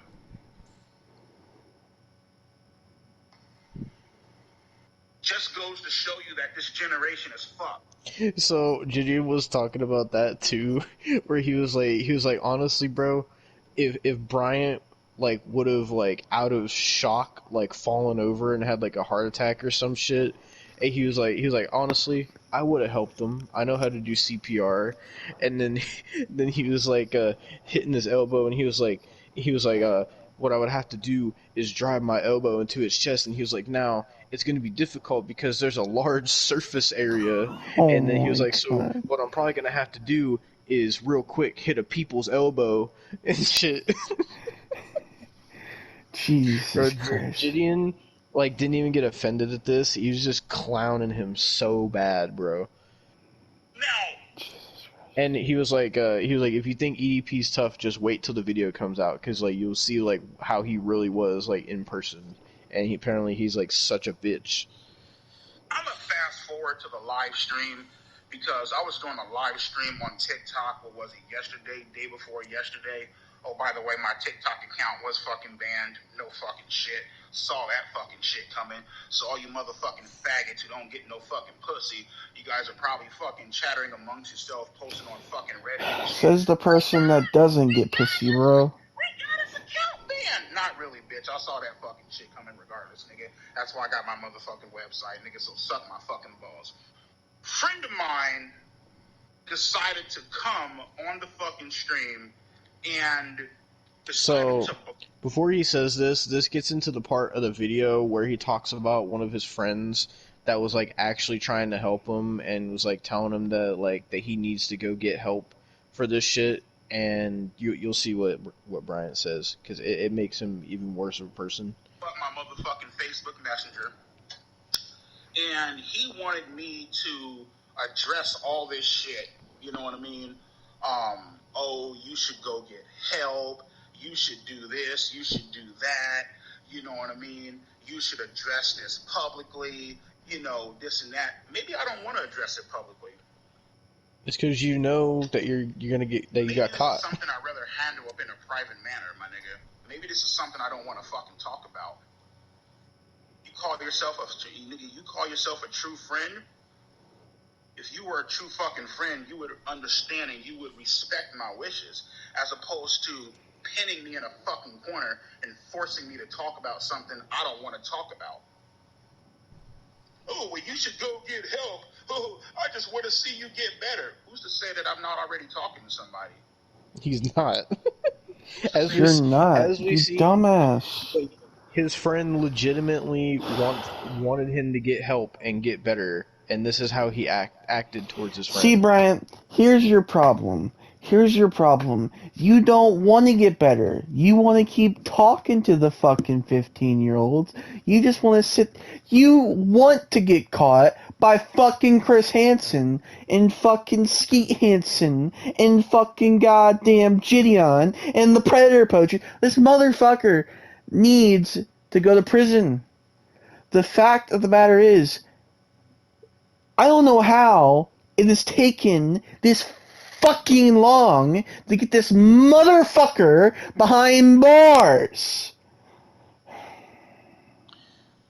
Well, I know most of it took so long because the Predator Poachers. Well, I know that, but the fact that he's had CP on his phone, bro. Well, from what Gideon was saying, he said that they a month ago gave all this shit to the police, and Gideon said that the police told him that they would be in contact with them about court and all that shit, and he said it's been a month and he just has straight up heard nothing from the police about it. So, And Gideon was even getting mad about it too, because he was like, what the fuck? Like, what the fuck is taking so long? He was like, you guys legit have the proof and the evidence. Like, what is taking so long to put See, this guy behind bars? if he still gets off with it after all this, I'm gonna be pissed. I'm gonna actually be Same. pissed because at this point he needs to go. He needs to go. Yeah. At this point, electric chair the motherfucker. Like I don't care. Going out and you know, talking to a counselor, talking to a therapist. See, here's the disconnect, right? Here's, you know, where my generation, people who are 30 in their 40s, nigga, we known as OGs now, you feel me?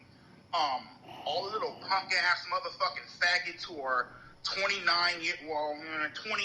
27 years old and fucking younger, bitch ass niggas, motherfuckers, fuck them, right? This is the disconnect that the OGs, ages 30 to 40, are having with these little young ass motherfuckers, right? Not everything has to be done on camera. God damn, if I'm fucking, nigga, if I'm going to go see my fucking shrink, motherfucker, do I have to video camera that shit too? Do I have to record that shit? What if I want to do it privately? But that's the thing, Bryant. You're not doing it privately. You're not doing it at all. There's like 20 seconds left, so I'm just gonna play the rest of it. Oh, how much of a piece of shit this motherfucking Gideon is. You know what I mean? Nigga don't give a damn. You know, I could have fucking fell over and died up on the fucking 11th. He wouldn't have given a shit. Let's fucking bust out this camera. Let's record EDP's lifeless ass fucking body up on the fucking ground. Hey, fuck it. As long as we getting views, that's all that fucking matters, right? That was his response to getting caught by Gideon. But there's still more to talk about. There's no more videos, but there's still more to talk about, because Gideon said even more stuff, crazy shit, and Kayla said more stuff because she was on Gideon's stream with him and Skeeter Jean. I don't know why I said Skeeter Jean.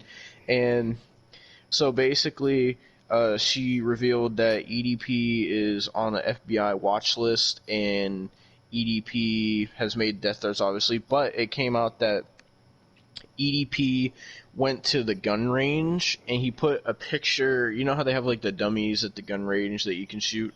So he put a picture of Gideon, a picture of Kayla, and a picture of Skeeter Jean on the dummies, and he said he was doing target practice on them. And fucking so Gideon and Skeeter Jean and Kayla were all saying like that they like contacted authorities about it, and that Bryant is on a FBI watch list now. And then Kayla also said that like Bryant knows everything that's going on. And apparently, Austin, to try to get out of all this, Bryant is apparently trying to. So first of all, she said he's trying to purchase illegal guns, and second of all, to get out of all of this shit that's happening and to get out of like going to jail, she said that apparently Bryant is attempting to leave the country. Apparently he's trying to flee the country to get away from all this shit so he doesn't have to go to jail. So, yeah.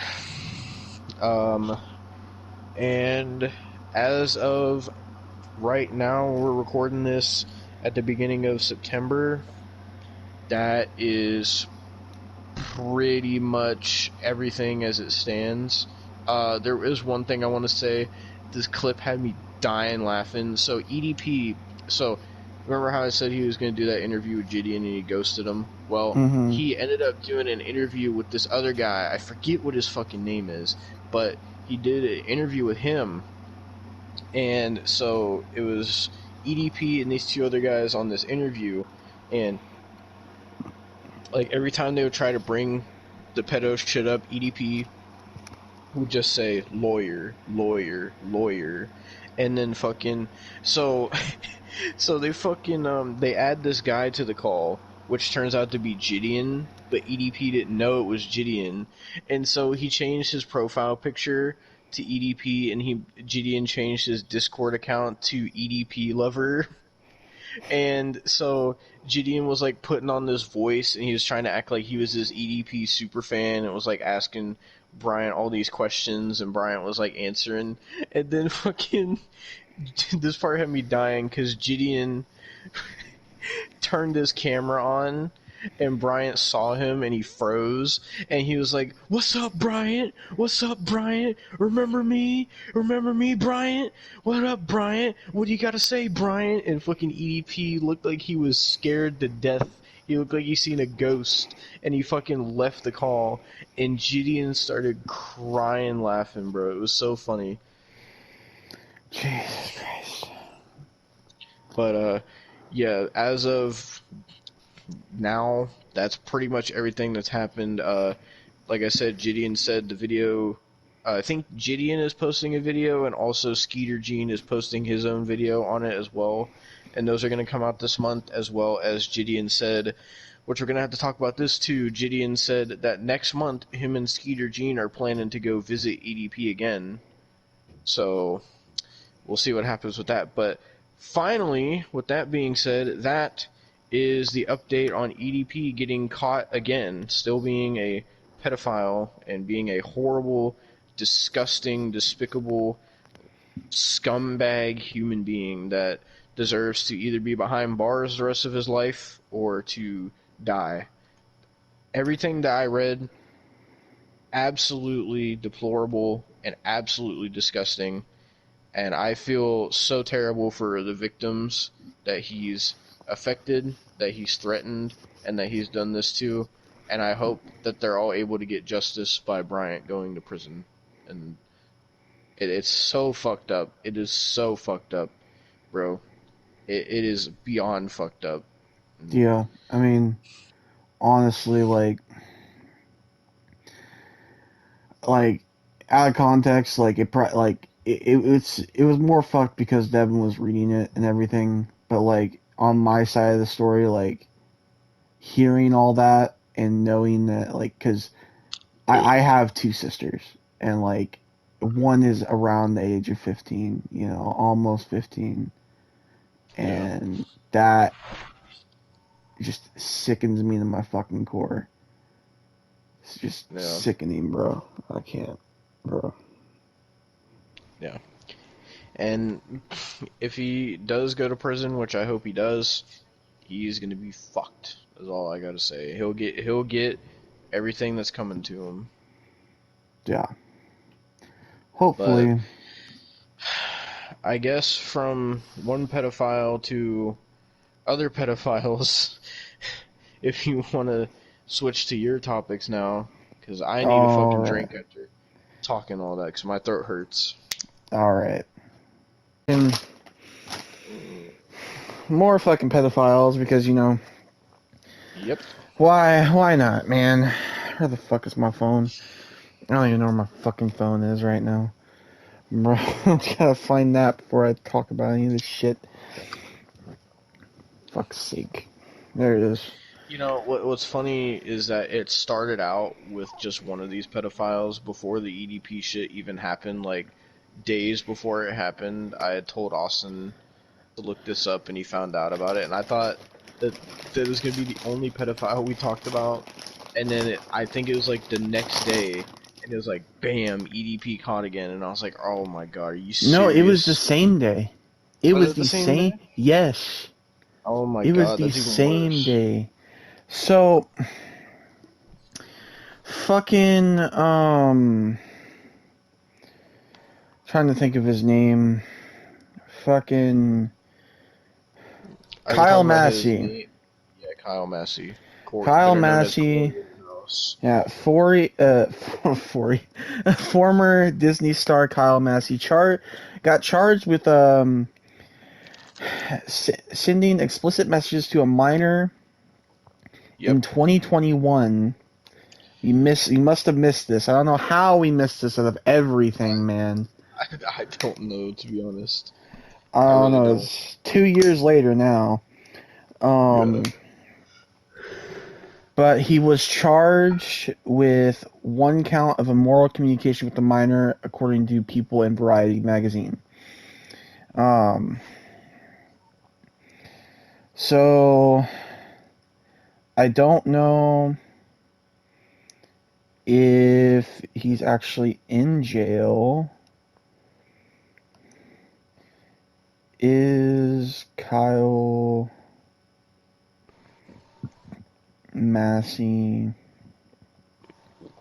Why is married the first option? He's obviously not married if he's texting minors. In jail. Oh, hey, hang on. This is some new stuff. He disputes the claim. It came out April 12th, 2023. He disputed the claim. Read more. He says, okay, give me 1 second. He said, I've been silenced, Massey told Law and Crime's Brian Buckmeyer in an exclusive interview. I've been quiet. I've been keeping myself for many, many years now. We're going on 6 years that I've been dealing with this, and I haven't made any public statements regarding any updates. I just need the world to hear and understand what's really going on, Massey added. That's all he said. Oh, here we go. The truth about my relationship with that mother is that the mother had an inappropriate sexual relationship with me since I was a kid.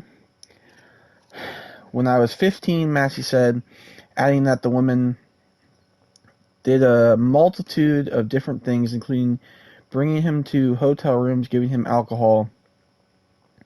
It's one of the hardest moments in my life because the person that molested, raped, and took advantage of me when I was a child is now painting me as a predator, Massey told Buckmeyer.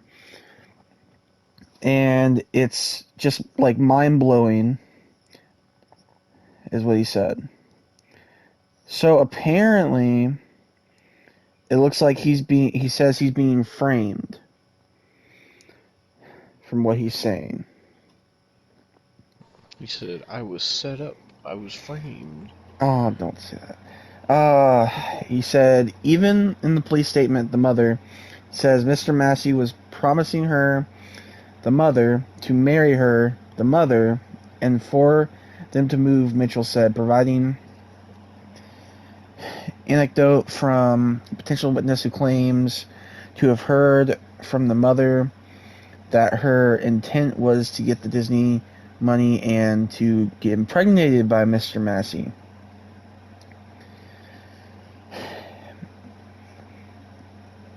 And Massey stated on this, and I did it just out of the grace of my heart because I know how much I've been helped among my path.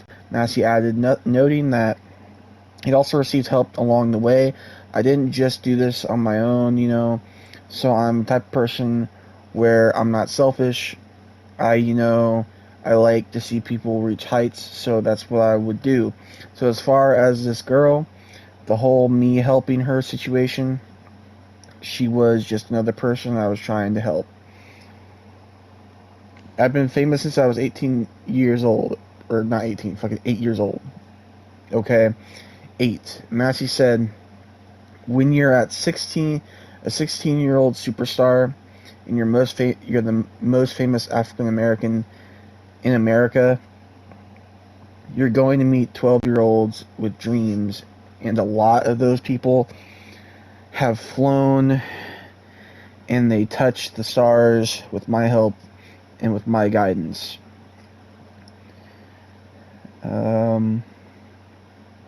Massey recalled feeling shattered when he heard he was facing criminal charges, describing a surreal experience of realizing that he was making international headlines. That was like a huge, huge dagger, especially for somebody like myself. Massey said, I've made a career off working in children's television, creating opportunities for African Americans to be the big league moments. So that hit me like a ton of bricks. Massey did acknowledge accidentally sending the daughter what Mitchell described as an inadvertent disclosure that was not meant for the child. There was some accidental communication where there was something sent, Mitchell said. And right after it was, that wasn't for you types of situation, but that was it.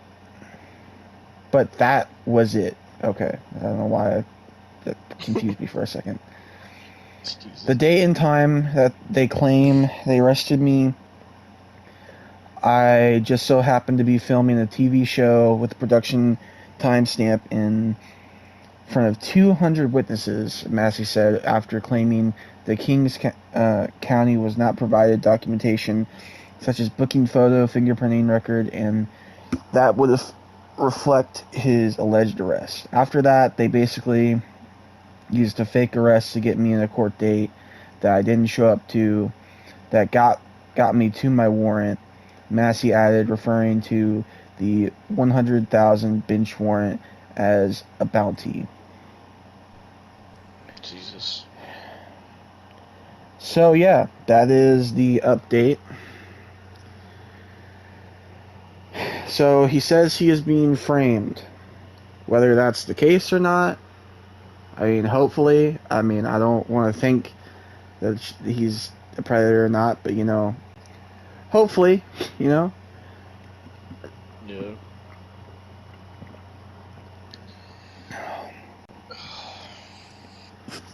Now we got one last fucking predator, like legit predator. And he's not fucking shy about it either. Fucking this guy's name is Zerka. It's not the Zerka you're thinking about. It's not Josh from the Sidemen. It's this other guy named Zerka.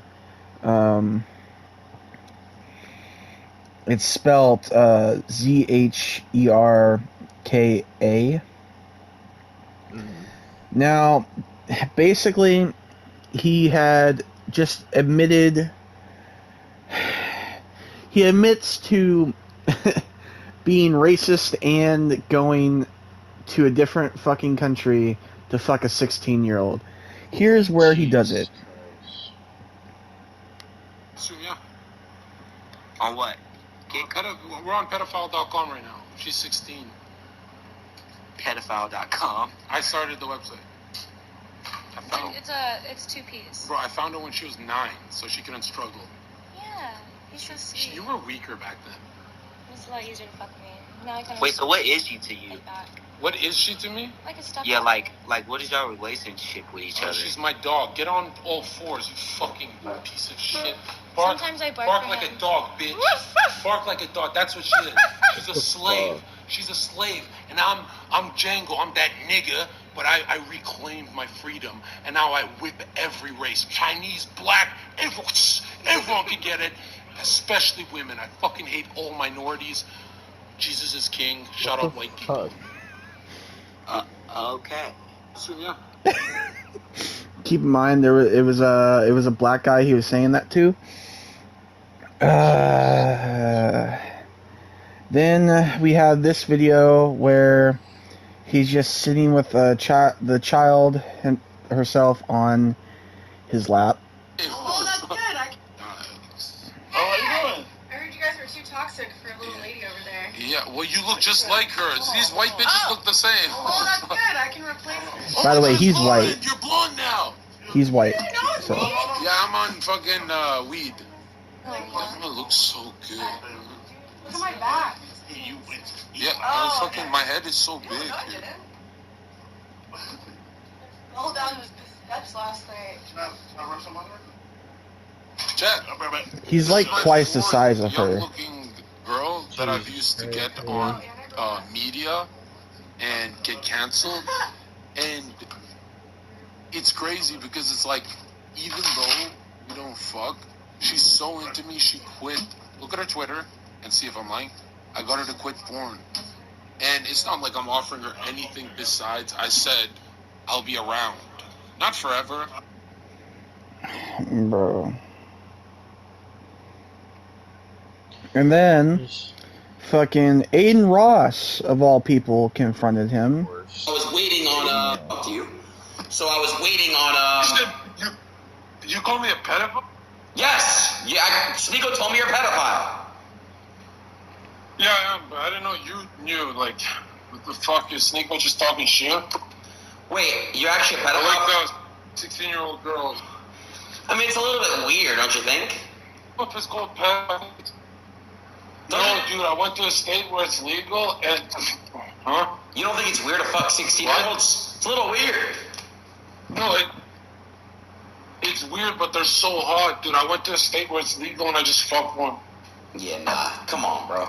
Yo, Sneeko, how you gonna tell me to add him and then leave? Fuck you.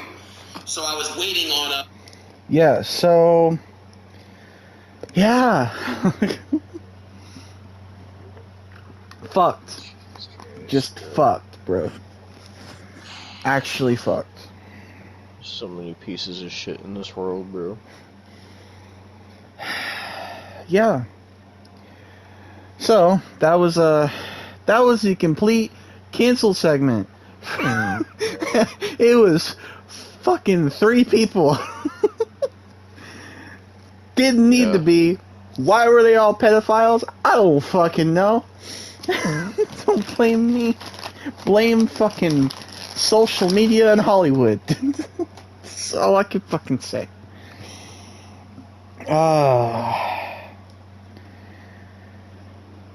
Well, do you want to get to one of your topics, or you want me to go over one of mine? Because one of mine is the finale, so... I guess I'll go with one of mine, I suppose. Fuck. Go back to the topics of this. Hold on. Okay, so I guess I'll talk about this one. It's kind of my other big topic. So we talked about this man on the podcast many times. We talked about him in AEW reviews many times. Ladies and gentlemen, it's time to talk about Mr. Phil Brooks, CM Punk, because big CM Punk update, as Sean's view would say. Ladies and gentlemen, CM Punk, breaking news right here on Sean's View Entertainment, CM Punk. CM Punk news. So, we reviewed All In. It's on the Clips channel if you want to watch it. And so, at All In, apparently some shit was going on between Punk and Jack Perry where they got in a physical altercation. Well, what ended up happening was, about a week after that, Tony Khan and AEW launched an investigation into it, and Jack Perry was suspended, and AEW put a statement on their Twitter from Tony Khan. Phil Brooks, CM Punk, has had his AEW contract terminated. Therefore, CM Punk has been fired from AEW.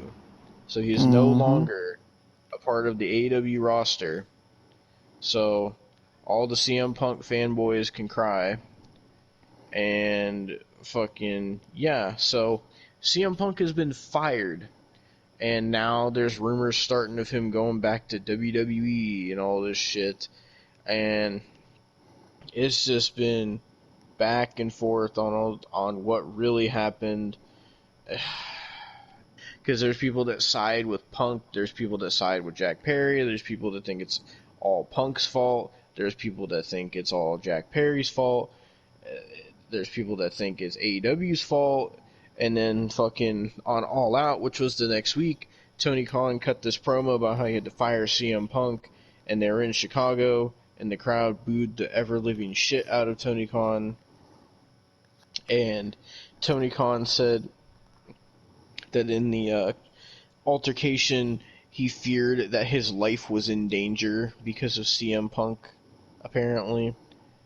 and someone in the crowd called him yelled and told him, "Shut up, you pussy," which was funny. And pretty much that's really been it that's happened.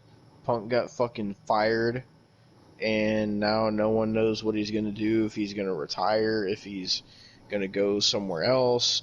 Fucking, I saw EC3 was like, "Oh, I think CM Punk would be a great fit for NWA, and we could have a feud for the NWA Championship." And people are like, "Bro, nobody fucking watches NWA. Like, he's not gonna fucking go there." I don't know what he's gonna do. To be honest, I don't really care. I stopped caring about CM Punk pretty much right after he came into AEW. I just stopped giving a shit. And now that he's been fired, I'm just like, well, I mean, I kind of saw it coming because of just the constant drama that this man was always in every fucking time. It didn't matter who he was facing or what. It always drama with somebody, bro. Every time. And I even said in the AEW review, I said, how many more times can this happen? And, well, I guess they finally did something about it because his ass got fired. So, yep, that's pretty much that. So, yeah. Where will Punk go next? I don't know. If he comes back to WWE, I doubt he will, but if he does, am I going to care? Probably not. It might be cool for, like, the moment of the return, but I just feel it's going to end the same way. Yeah. But yeah, that's pretty much the CM Punk topic. Sorry, my fucking energy is just gone after talking about EDP for almost 2 hours straight. Yeah. I don't fucking blame you, man. Fuck, bro. Well, would you want to talk about Mr. Dylan Dennis, perhaps? Yeah, I could talk about it. Basically, Dylan Dennis is facing Logan Paul on the Prime card. Well, that might be in jeopardy now because Logan Paul's fiance basically has gotten a lawsuit against Dylan Dennis stating that she wants him to have prison time. So the fight might not happen if fucking the lawsuit actually sits there and fucks over Dennis. So yeah, that's a whole thing. And apparently the reason she's suing him, he's been that's like been his main target ever since the fight got announced, because he just constantly talks about Logan Paul's fiance, which is honestly low-key a fucking violation. But I've seen him on my timeline, like on my For You page. I just see so many Dylan Dennis tweets, and like all day, every day, he was just doing nothing but posting pictures of Logan Paul's fiance with like thousands of guys. Yeah.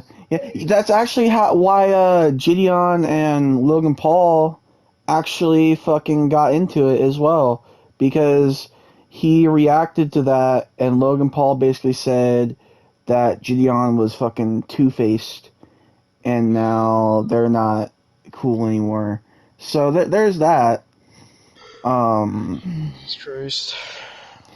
But yeah, fucking the reason she has done this is because Dylan Dennis had posted two things. One was a full frontal nudity shot of her, like straight up. And the second thing was an alleged sex tape. It turned out not to be her, but technically that is defamation. So, I mean, the thing is, Dylan Dennis said, fuck it, I'm still gonna do it, fuck the rules. He's still posting shit, but, oh my God. like, he's getting sued, and the fight might not happen. So that's always something. Yeah, that's basically it.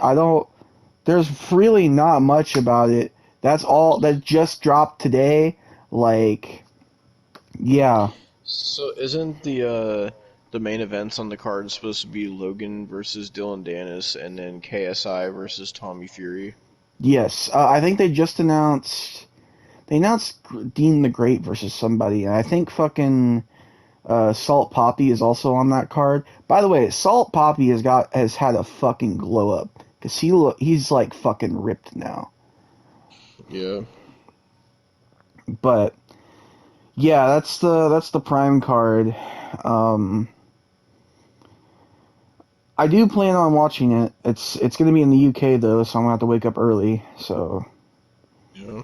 yeah, Is it gonna be at fucking Wembley or something, or where's it gonna be at? I think it's at Wembley. Do you think that they're gonna sell more tickets for that than All In? Oh, probably.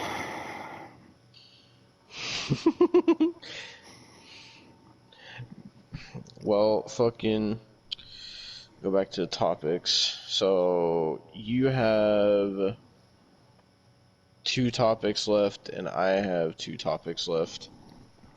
I can do this one real quick. So, this is a random YouTube beef. So, Mr. Beast and Jacksepticeye got into a beef, which is settled now, but I figured we could talk about it. So basically what happened was, this clip came out of, it was Jacksepticeye and fucking Tommy in it, and they were doing this video, I guess, or whatever, where Jack was, like, hooked up to, like, a lie detector test thing, and Tommy, he must have fucking initiated, because he was like, oh, Jack, I want to ask you a random question, and then he was like, do you like Mr. Beast?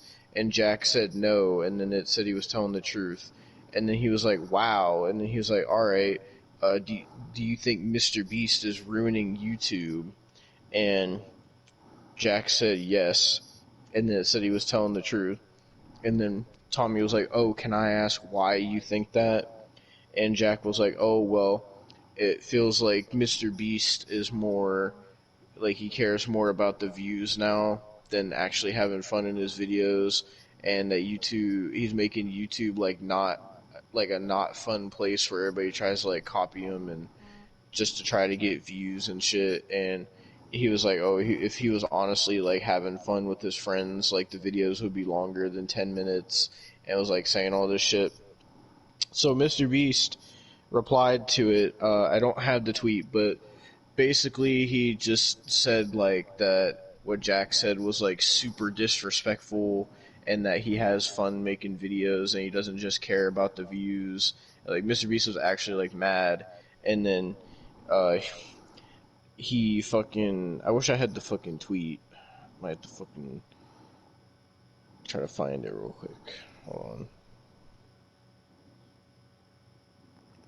Mr. Beast.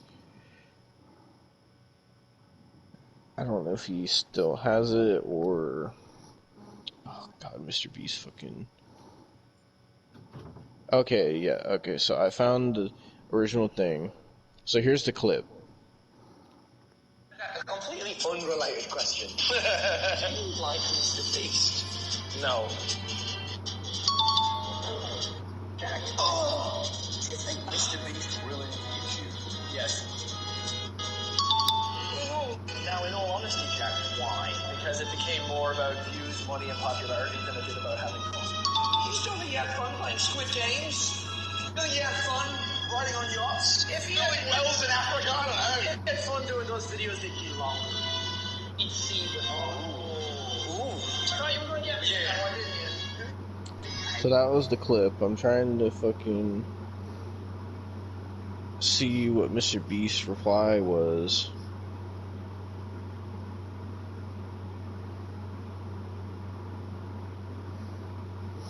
I think you sent it to me. That's probably the best way you're gonna see it, because I think for some reason I couldn't see it for the longest time. God damn it. Oh, you sent me so much fucking goddamn shit, and I'm gonna have to scroll back.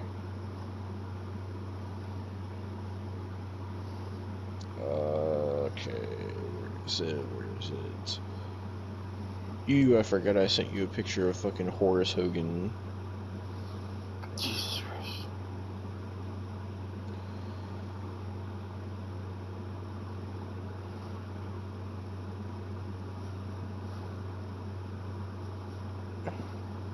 I don't even see the fucking tweet. I see like the Mudahar one. That's the one he quote tweeted, so you might be able to see it there. He quote tweeted that scene. I didn't see anything.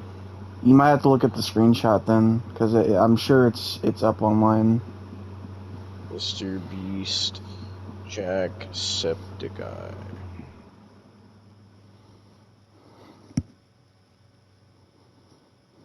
Okay, I found it. So, Mr. Beast said, so I quote, ruined YouTube because I didn't buy a mansion and sports cars and instead reinvested my money into making content focused on doing good and inspiring kids to help people. Quote, if he had fun, the videos would be longer. What does that even mean, LOL? You think I'd give up every hour of my life for 14 years if I didn't have fun? This clip is insanely disrespectful in my opinion, and obviously there's so much I could say about his content, but I'll just take the punches and be the bigger man. So then I'm trying to go to what Mudahar's was, because Mudahar decided to tweet about it as well. Where is it? I just seen it. Where the fuck? Okay, there it is. So Mudahar replied and said, I don't see how you can pound your chest this hard when you're also uploading FNAF/kid gameplay content for kids. Then he says, this is sad. This said, I think Jack's always been a level-headed guy, but there's a lot of bad trends on the platform. Mr. Beast's brand of content, while it is very replicated on the platform, isn't as harmful as it's being implied. His passion, as he's always stated, has been to maximize metrics, and he's clearly killing it. YouTube also was a platform where, since its inception, every creator has attempted to maximize their following as well. Such a weird take. I mean, it is kind of weird, to be completely honest. Like, yeah. I don't really watch Jack as much as I used to. I still do occasionally, but I used to watch him a lot. But I just become kind of disinterested in his content. well, I mean, he kind of just does the same shit. Like, yeah. But, I mean, that was pretty much their beef. It wasn't anything crazy. It was just something I seen. I was like, oh, we could talk about that because, at that point, I didn't fucking goddamn have EDP to talk about yet. So, I didn't know that fucking I was going to spend 2 hours talking about that. But, yeah. So, well, you got one big topic left and then the sad topic. So, I don't know if you want to get into your big one. 1 second. FouseyTube, I have to educate Devin on FouseyTube. Yep. Because FouseyTube is in some shit right now. Let me just... He's not in any, fucked up shit. He's just more having so many mental breakdowns. I'm trying to see where... Is there, a Wikitubia on him or something? Jesus Christ. A FouseyTube wiki. What do we got here? There's Wikipedia. That Wikitubia. Here we go. Alright. So... Oh my god, what the fuck does this gives everything, man. So, he joined YouTube 10 years ago on August 23rd, 2013. Right. God damn. Been around for a while. Yeah, so His full name is Yusuf Salah Erekat. Is American from the United States, obviously. Oh my god, he has a song. Hang on, what the fuck? He has a song? Oh my god, the video is private. Hang on. So, okay, personal life. He was born in California. His parents are Palestinian. He has two brothers, Muhammad and Ahmed. He also has a sister named, which is even fucked that he has a sister because, you know, of what he does to women. But we'll get to that. Let's see. I want to just see, like, well, that's more or less his boxing career. Controversies, here we go. He has a lot of controversies, so you know. So he had some drama in September of 2016 with the English YouTuber Colossal is Crazy. I don't know if you've heard of Colossal is Crazy or not. And stuff. So basically, he said the Colossal is Crazy made a video titled FouseyTube, an alternate reality, criticizing Fousey for his content.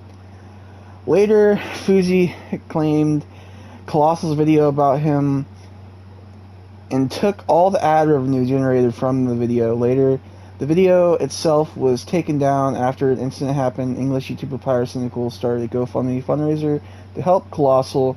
The fundraiser itself reached about £5,000 on November 4th.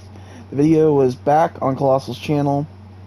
2 years later, on September 19th, FouseyTube and Alternate Reality 2 was released, again criticizing Fousey and the events that happened between the long wait. His first mental breakdown. This is something. Which it's really fucked.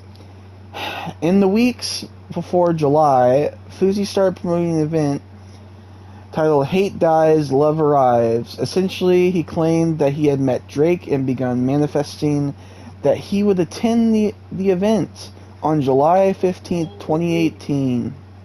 I think I heard about this. I remember randomly seeing something about this event once, and I remember seeing like this bald guy that was like going on like this crazy like breakdown. But I didn't know that was Fousey.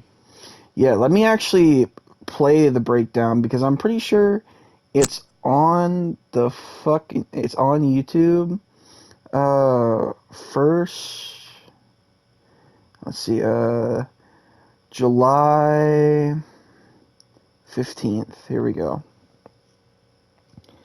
I'm trying. Okay, so this is died. Oh, it's all right. You're good. This is some of the stuff here. This is at the event. He had his mental breakdown, and this is the mental breakdown. For a moment in time, I invested all my money into this event, and I did it for free. My accountant said, Yusuf, where are you going to make your money? I said, that's not a problem to me. I didn't care, right? But before I even got to do the event, before I even got to tell my story, you're making a documentary on it so you can post it after the fact. So if it flops, you can have the hot news on how Fousey fucked up and he should kill himself. Right? Or if it's a success, I become a good person. But why are you going to profit on me being a good person? Why can't I make a documentary on this story? Why are we Oh, this is going off on Keemstar, by the way. But I'm not saying it in private. It was what? It's him going off on Keemstar, by the way, because Keemstar was there, and he was like basically trying to make a documentary on it.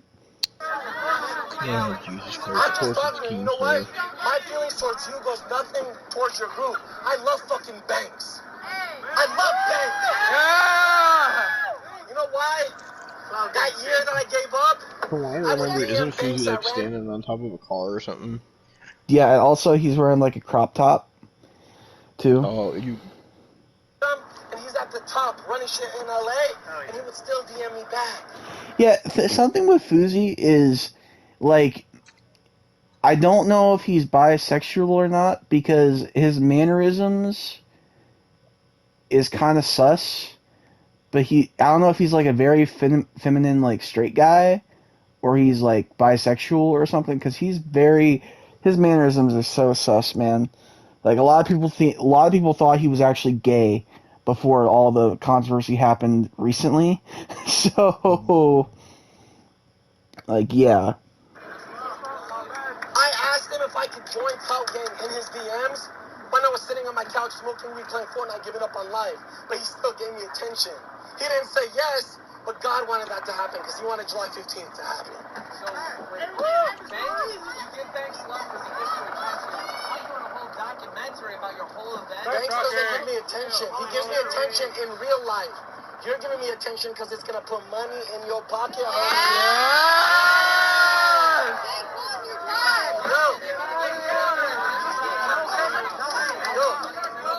No hate tonight. Hey guys, can I tell y'all something?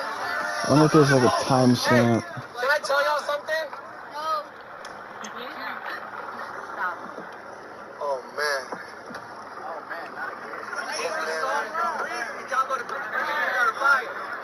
You're still talking about the you burning in the summer while I'm bundled up in the winter. You want to kill myself? Oh god, here we go. What I feel. You made me want to commit suicide last year. I wanted to kill myself because of all the attention you gave me. I rewatched videos going viral after the attention you're giving me now of you saying Boosie is the biggest piece of shit, egotistical asshole on this earth. Mm-hmm. Yep. I have bipolar and depression. That what you put into my head made me want to kill myself. Somebody said do it. Holy shit. Oh god. Yeah. But yeah, that was part of his mental breakdown. So we're just gonna kind of skip because there's a lot more, but a lot of it's doing like right now around this time. So he had. Oh, go on. Did Fuzi used to be like a prank YouTuber or something? Yes. So I don't really think prank. More or less, you know, like in the era of Vine when you'd have like a certain race or certain gender of a YouTuber or a Vine star, and they'd be like, for example, like he would do like Muslim parents be like, you know, stuff like that. That's what he started out doing. It wasn't good, but you know, it was Vine, so you know, nothing really was good around that time. So, yeah. I mean, that's how the fucking Pauls got famous. Like, bro, like that's how King Batch got famous too. I remember that. Bro, I saw the other day. I watched like the Ned's Declassified podcast because they have a podcast now. And it's like the original cast of the show, and they had King Batch on the other day, and I was like, why, bro? I'm just like, why? Like, he has nothing to do with that show. You can't, there's not an endless amount of fucking cast members you could bring on, but no, King Batch, okay. But, fucking, he's had some recent controversies, like, for example, in August 2023, he was listening to some J. Cole, and he decided to fucking rap and say the N-word. Now, let me find this clip, because this is like the start of his descent. By the way, he's been IRL streaming. At this point, he had been IRL doing like a challenge where he can IRL stream for like as long as he can. I think he got to like 54 days, I believe. 54 days? Yes. Holy just of a constant stream. Yeah. A constant stream. It's not one single stream, Devin. Like one single stream. Did he sleep? Oh yeah, there was a couple days where he didn't though. Oh god. So this was what happened. Here we go. Yeah, they bleeped it. But basically, he realizes what happens. He starts punching his bed and yelling. And yeah.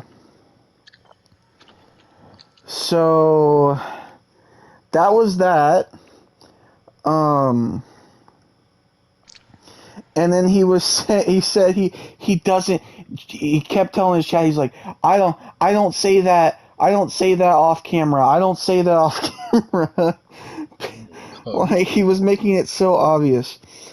Now, here's where it gets worse, because that's bad enough in itself, but you could tell it was an accident, right? This was not. On August 6th, 2023, while Twitch streaming at an airport, he encountered a woman who had been a victim of sex trafficking. Oh god. After flirting and kissing, he and the woman, who was drunk, disappeared for around 20 minutes. After that, he bragged that they hooked up, however subsequently claimed that he was guilty and started crying before abruptly terminating the stream. After a wave of backlash, he proceeded to take a hiatus from Twitch, citing mental health issues. The day after the incident, he was provisionally banned for officially unexplained reason on Twitch. Jesus Christ, dude. Shortly after his Twitch ban, Fuzi announced that he would be streaming on Kick. So, now, one thing I saw, so since I watched, Devin knows I watched the Sensitive Society videos on this, basically, and Sensitive Society showed the whole incident, pretty much, in his video, and you could tell she was drunk. Like, she told him that that she was sober, and he was like, oh, okay. And then also, at the same time, while he's talking to her about this sensitive subject that she's telling him about being sex trafficked, he's sitting there and he's showing her sounds so stupid, his 500,000 Discord members. What? Yes. We're not done, because not only is he showing her that, he also sits there and gets her Cash App and sends her $300. And his reason for that, he gives a whole explanation, and you could tell the girl's... I don't even know what... The only reason I think the girl fucked him is because she was drunk. Because genuinely, it was so awkward, because he sat there explaining to his chat, the reason I'm giving her $300 isn't because of clout. No, isn't because of clout. Because I am against sex trafficking, and if you're against sex trafficking, you would do this too. He legit said that. Jesus Christ. Like, I just... And then another thing that wasn't in that, description was that he, when they say he bragged, he legit screamed at the airport, I just joined the Mile High Club. By the way, to join the Mile High Club, you have to have sex on a plane, not in an airport, you dumbass. But, nonetheless, because you have mental issues, I'm gonna refrain from calling you a dumbass again. But nonetheless, it gets worse, Devin. It gets worse. Because on August 14th, 2023, he was engaged in a heated debate with his assistant and girlfriend.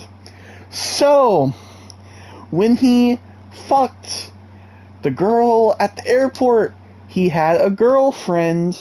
Oh my god. and his girlfriend is also his assistant. So,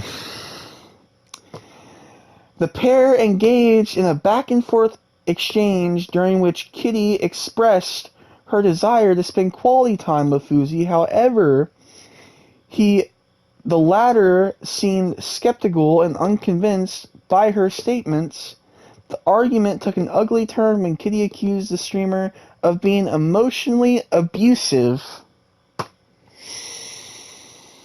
And then you want to know his response to that? What?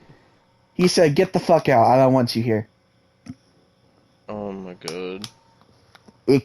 It constantly gets worse. Because oh man, now we get to Fuzi and the Fuzi and Keemstar feud. Now, one thing about Fuzi and Keemstar, you know Happy Punch? Yes. So that wasn't just Keemstar's brand, right? It was co-owned by Fuzi. Now, Fuzi did not want to be a part of it no more for some reason. And he let Keem buy his shares. So that's, you know, it's whatever, you know. And then that was all that. But now, Fuzi is claiming that Keemstar kicked Fuzi out of Happy Punch, and that now Fuzi is going to start his own boxing league. And it's going to be so much better. And by the way, I'm pretty sure he already got one of fucking Keemstar's main guys, Dean the Great. I believe he is going to his deal or whatever. I don't know or not. It might. I think that's the case. Might have changed, but I'm pretty sure that is what's going on. Oh, and by the way, fucking Fuzi and Keemstar had a stream with Turkey Tom, and that was a... Yeah, Turkey Tom's involved in this because Turkey Tom streamed it because he's all about debating and shit. And basically, it was a shit show, and it ended. It was basically talking about all that shit with Keem and Fuzi. And Fuzi just recently got it taken down. Falsely striking Turkey Tom. And it doesn't end because now that that's a thing, fucking Turkey Tom's trying to get his video back and Fuzi's not letting up. So there's that. Along with Keemstar being Keemstar because, you know, yeah. Oh, by the way, the fucking promotions is like his promotion is G7 Promotions, and it says on here that Dean the Great is confirmed to be signed with G7 Promotions. So Fuzi just took one of Keem's like best fighters. So yeah, Jesus Christ. His second mental breakdown and arrest. By the way, this is all happening in the month of August, just so you know. So this is his second arrest. Okay, so here, I'll talk about his first arrest. Let's talk about that first. His first arrest was a couple weeks ago, and basically somebody was trying to, like, a doxer was called Fuzi and was talking about how he called his sister and his mom, like, called Fuzi and Fuzi's, like, family and shit. So Fuzi thought it'd be a great idea on stream. Now, he needs to get off the internet because this is how bad his mental state is. He straight up said, "I will stick a knife 6 inches in you until you die." And then doxed himself by saying where he is. And he said, "Come here, come at me." And then before the doxer, even if he was going to even come up there, he then stated, he then sit there and stated to the police he called 911. By the way, he called 911, and at first he was fine, but then he started yelling at the 911 operator to where his manager was like, dude, don't yell at the poor girl. And then he sat there and he said, and I quote, oh my God, he's here. He's got a gun to my head. He's got a gun to my head. Help me, help me. And then he hangs up and fucking throws his phone. And he's like, so that's what I have to do to get help around here? That is what he said to his manager. Then the cops come, and he's frantically yelling at the cops, and he gets arrested and put in a mental hospital. He's been in that mental hospital for 6 days, and then gets released. And then he's out for a week, and this is when his second mental breakdown happened, and his second arrest happened. During a live stream on August 23rd, Fuzi got into a physical altercations with kick streamer Neon and YouTuber Jack Dorothy after Neon claimed that Fuzi was far from being a perfect person, and made fun of his denture. The latter lost his cool and slapped the former. He also used a homophobic slur as Fuzi yelled at Neon again and hurled something at him, asserting that Neon was not being humble. Fuzi demanded that he leave his home. Fuzi then was referred as a beta by Jack Dorothy, which upset Fuzi, who splashed a bottle of water in Dorothy's face. Fuzi slapped him before the people in the house broke up the fight. Dorothy would begin yelling, "You have a problem," as Fuzi was escorted out of the house. By the way, this isn't the only fight he's gotten in, because he got in a fight with Bryce Hall a couple months ago, where he got his...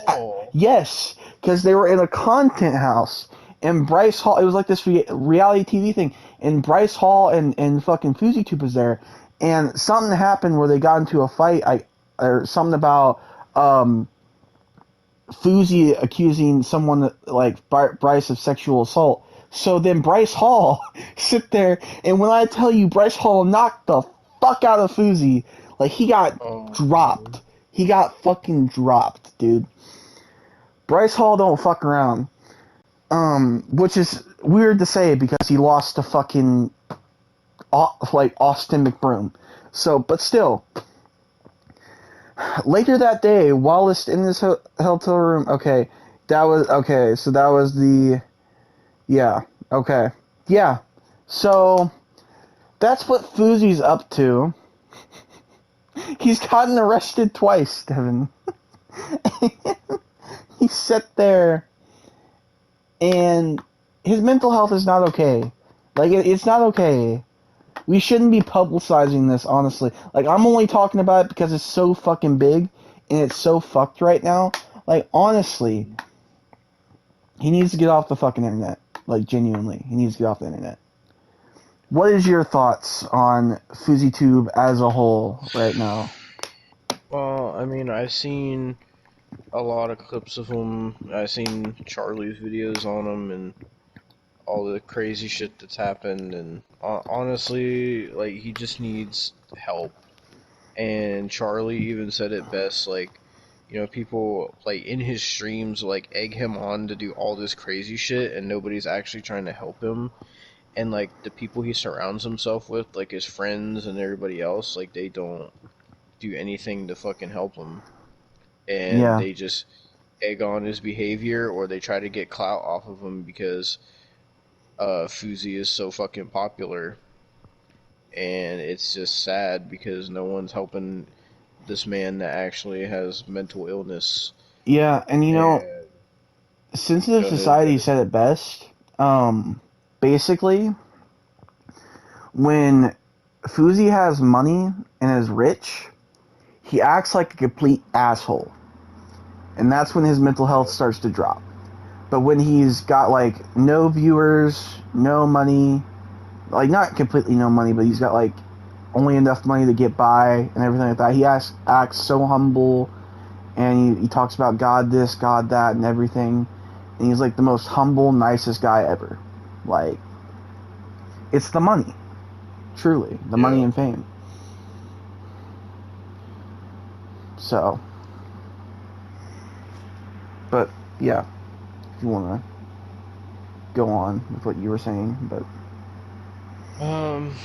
Yeah, I mean, it's just sad that no one's helping Fuzi, because his mental state is only gonna keep deteriorating if no one helps him, and it's just gonna get worse and worse and worse until he, like, fucks up and does something bad to either himself or someone else, and it's just gonna be really fucking bad. And I would worry about him doing something to himself more than somebody else, but you never know when it comes to mental illness. So it just sucks, because I wish he would surround himself with better people that are actually willing to help him and shit. Which, it's funny how we talked about Aiden Ross earlier, because Aiden Ross had something to do with the situation too, because, Aiden Ross was, like, when Fuzi, like, freaked out during that stream, like, he was the only one that really even said anything to Fuzi, because he didn't say that much, but he told Fuzi to, like, calm down and go to bed or whatever, and it wasn't that big of a deal. But fucking, like, he was the only one that fucking said anything. You know, I don't like Aiden Ross that much, but sometimes he really does, like, have some sort of fucking sympathy. Like, I think he has a lot more sympathy than most fucking YouTubers. Like, I don't think Kai Cenat would do that at all. Like, I don't think, you know, a lot of these fucking, like, YouTubers and Twitch streamers would do that. So, I mean, I gotta commend him for that, kinda. But, yeah. Yeah. It's just sad all around, and it just, like, it makes you feel bad for Fuzi that he just has no help, and he's just continuing to get worse. And didn't you even say, like, he was in a mental hospital and then got broken out of a mental hospital? Well, somebody tried to break him out. He actually had to sit there and get police recommendation to get out of the hospital, pretty much. Like, they were not letting him out. Well, that was probably a good thing that they didn't want to let him out, because they probably knew, like, this guy is not stable enough to not be in a hospital. But, of course, fucking, I guess, Fuzi thought otherwise. Yeah.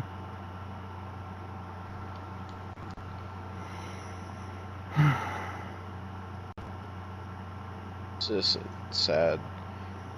Yeah. Well, you want to get to your last topic before we get to the last topic of the podcast? Honestly, I don't have the fucking energy for it, so I'm probably not gonna do my last topic. Okay, well, alright then, well, fucking, we've had a lot of deaths, in between. Too many. This might come late because we've recorded these, like, at separate times, and we're putting them out a little bit later, but, we want to send our condolences to the families of General Adnan. He just passed away today. Yeah, actually, it was like right before we did this podcast episode, he passed away. Crazy yes, enough. Yeah. Also, the lead singer of Smash Mouth passed away a couple days ago as this recording, along with Terry Funk passing away, which is a big one, and probably the biggest one, the one that's hurt me the most mentally, still hurting. Don't forget Bob Barker also passed away. Oh yeah, this week. Bob Barker also passed away. But the one that's hurt me the most mentally, I'm still kind of struggling with it right now. As you know, I am a big Bray Wyatt fan, and the fact that he passed away unexpectedly has affected me a lot. And I want to kind of take this moment of silence to encapsulate all their lives, I guess.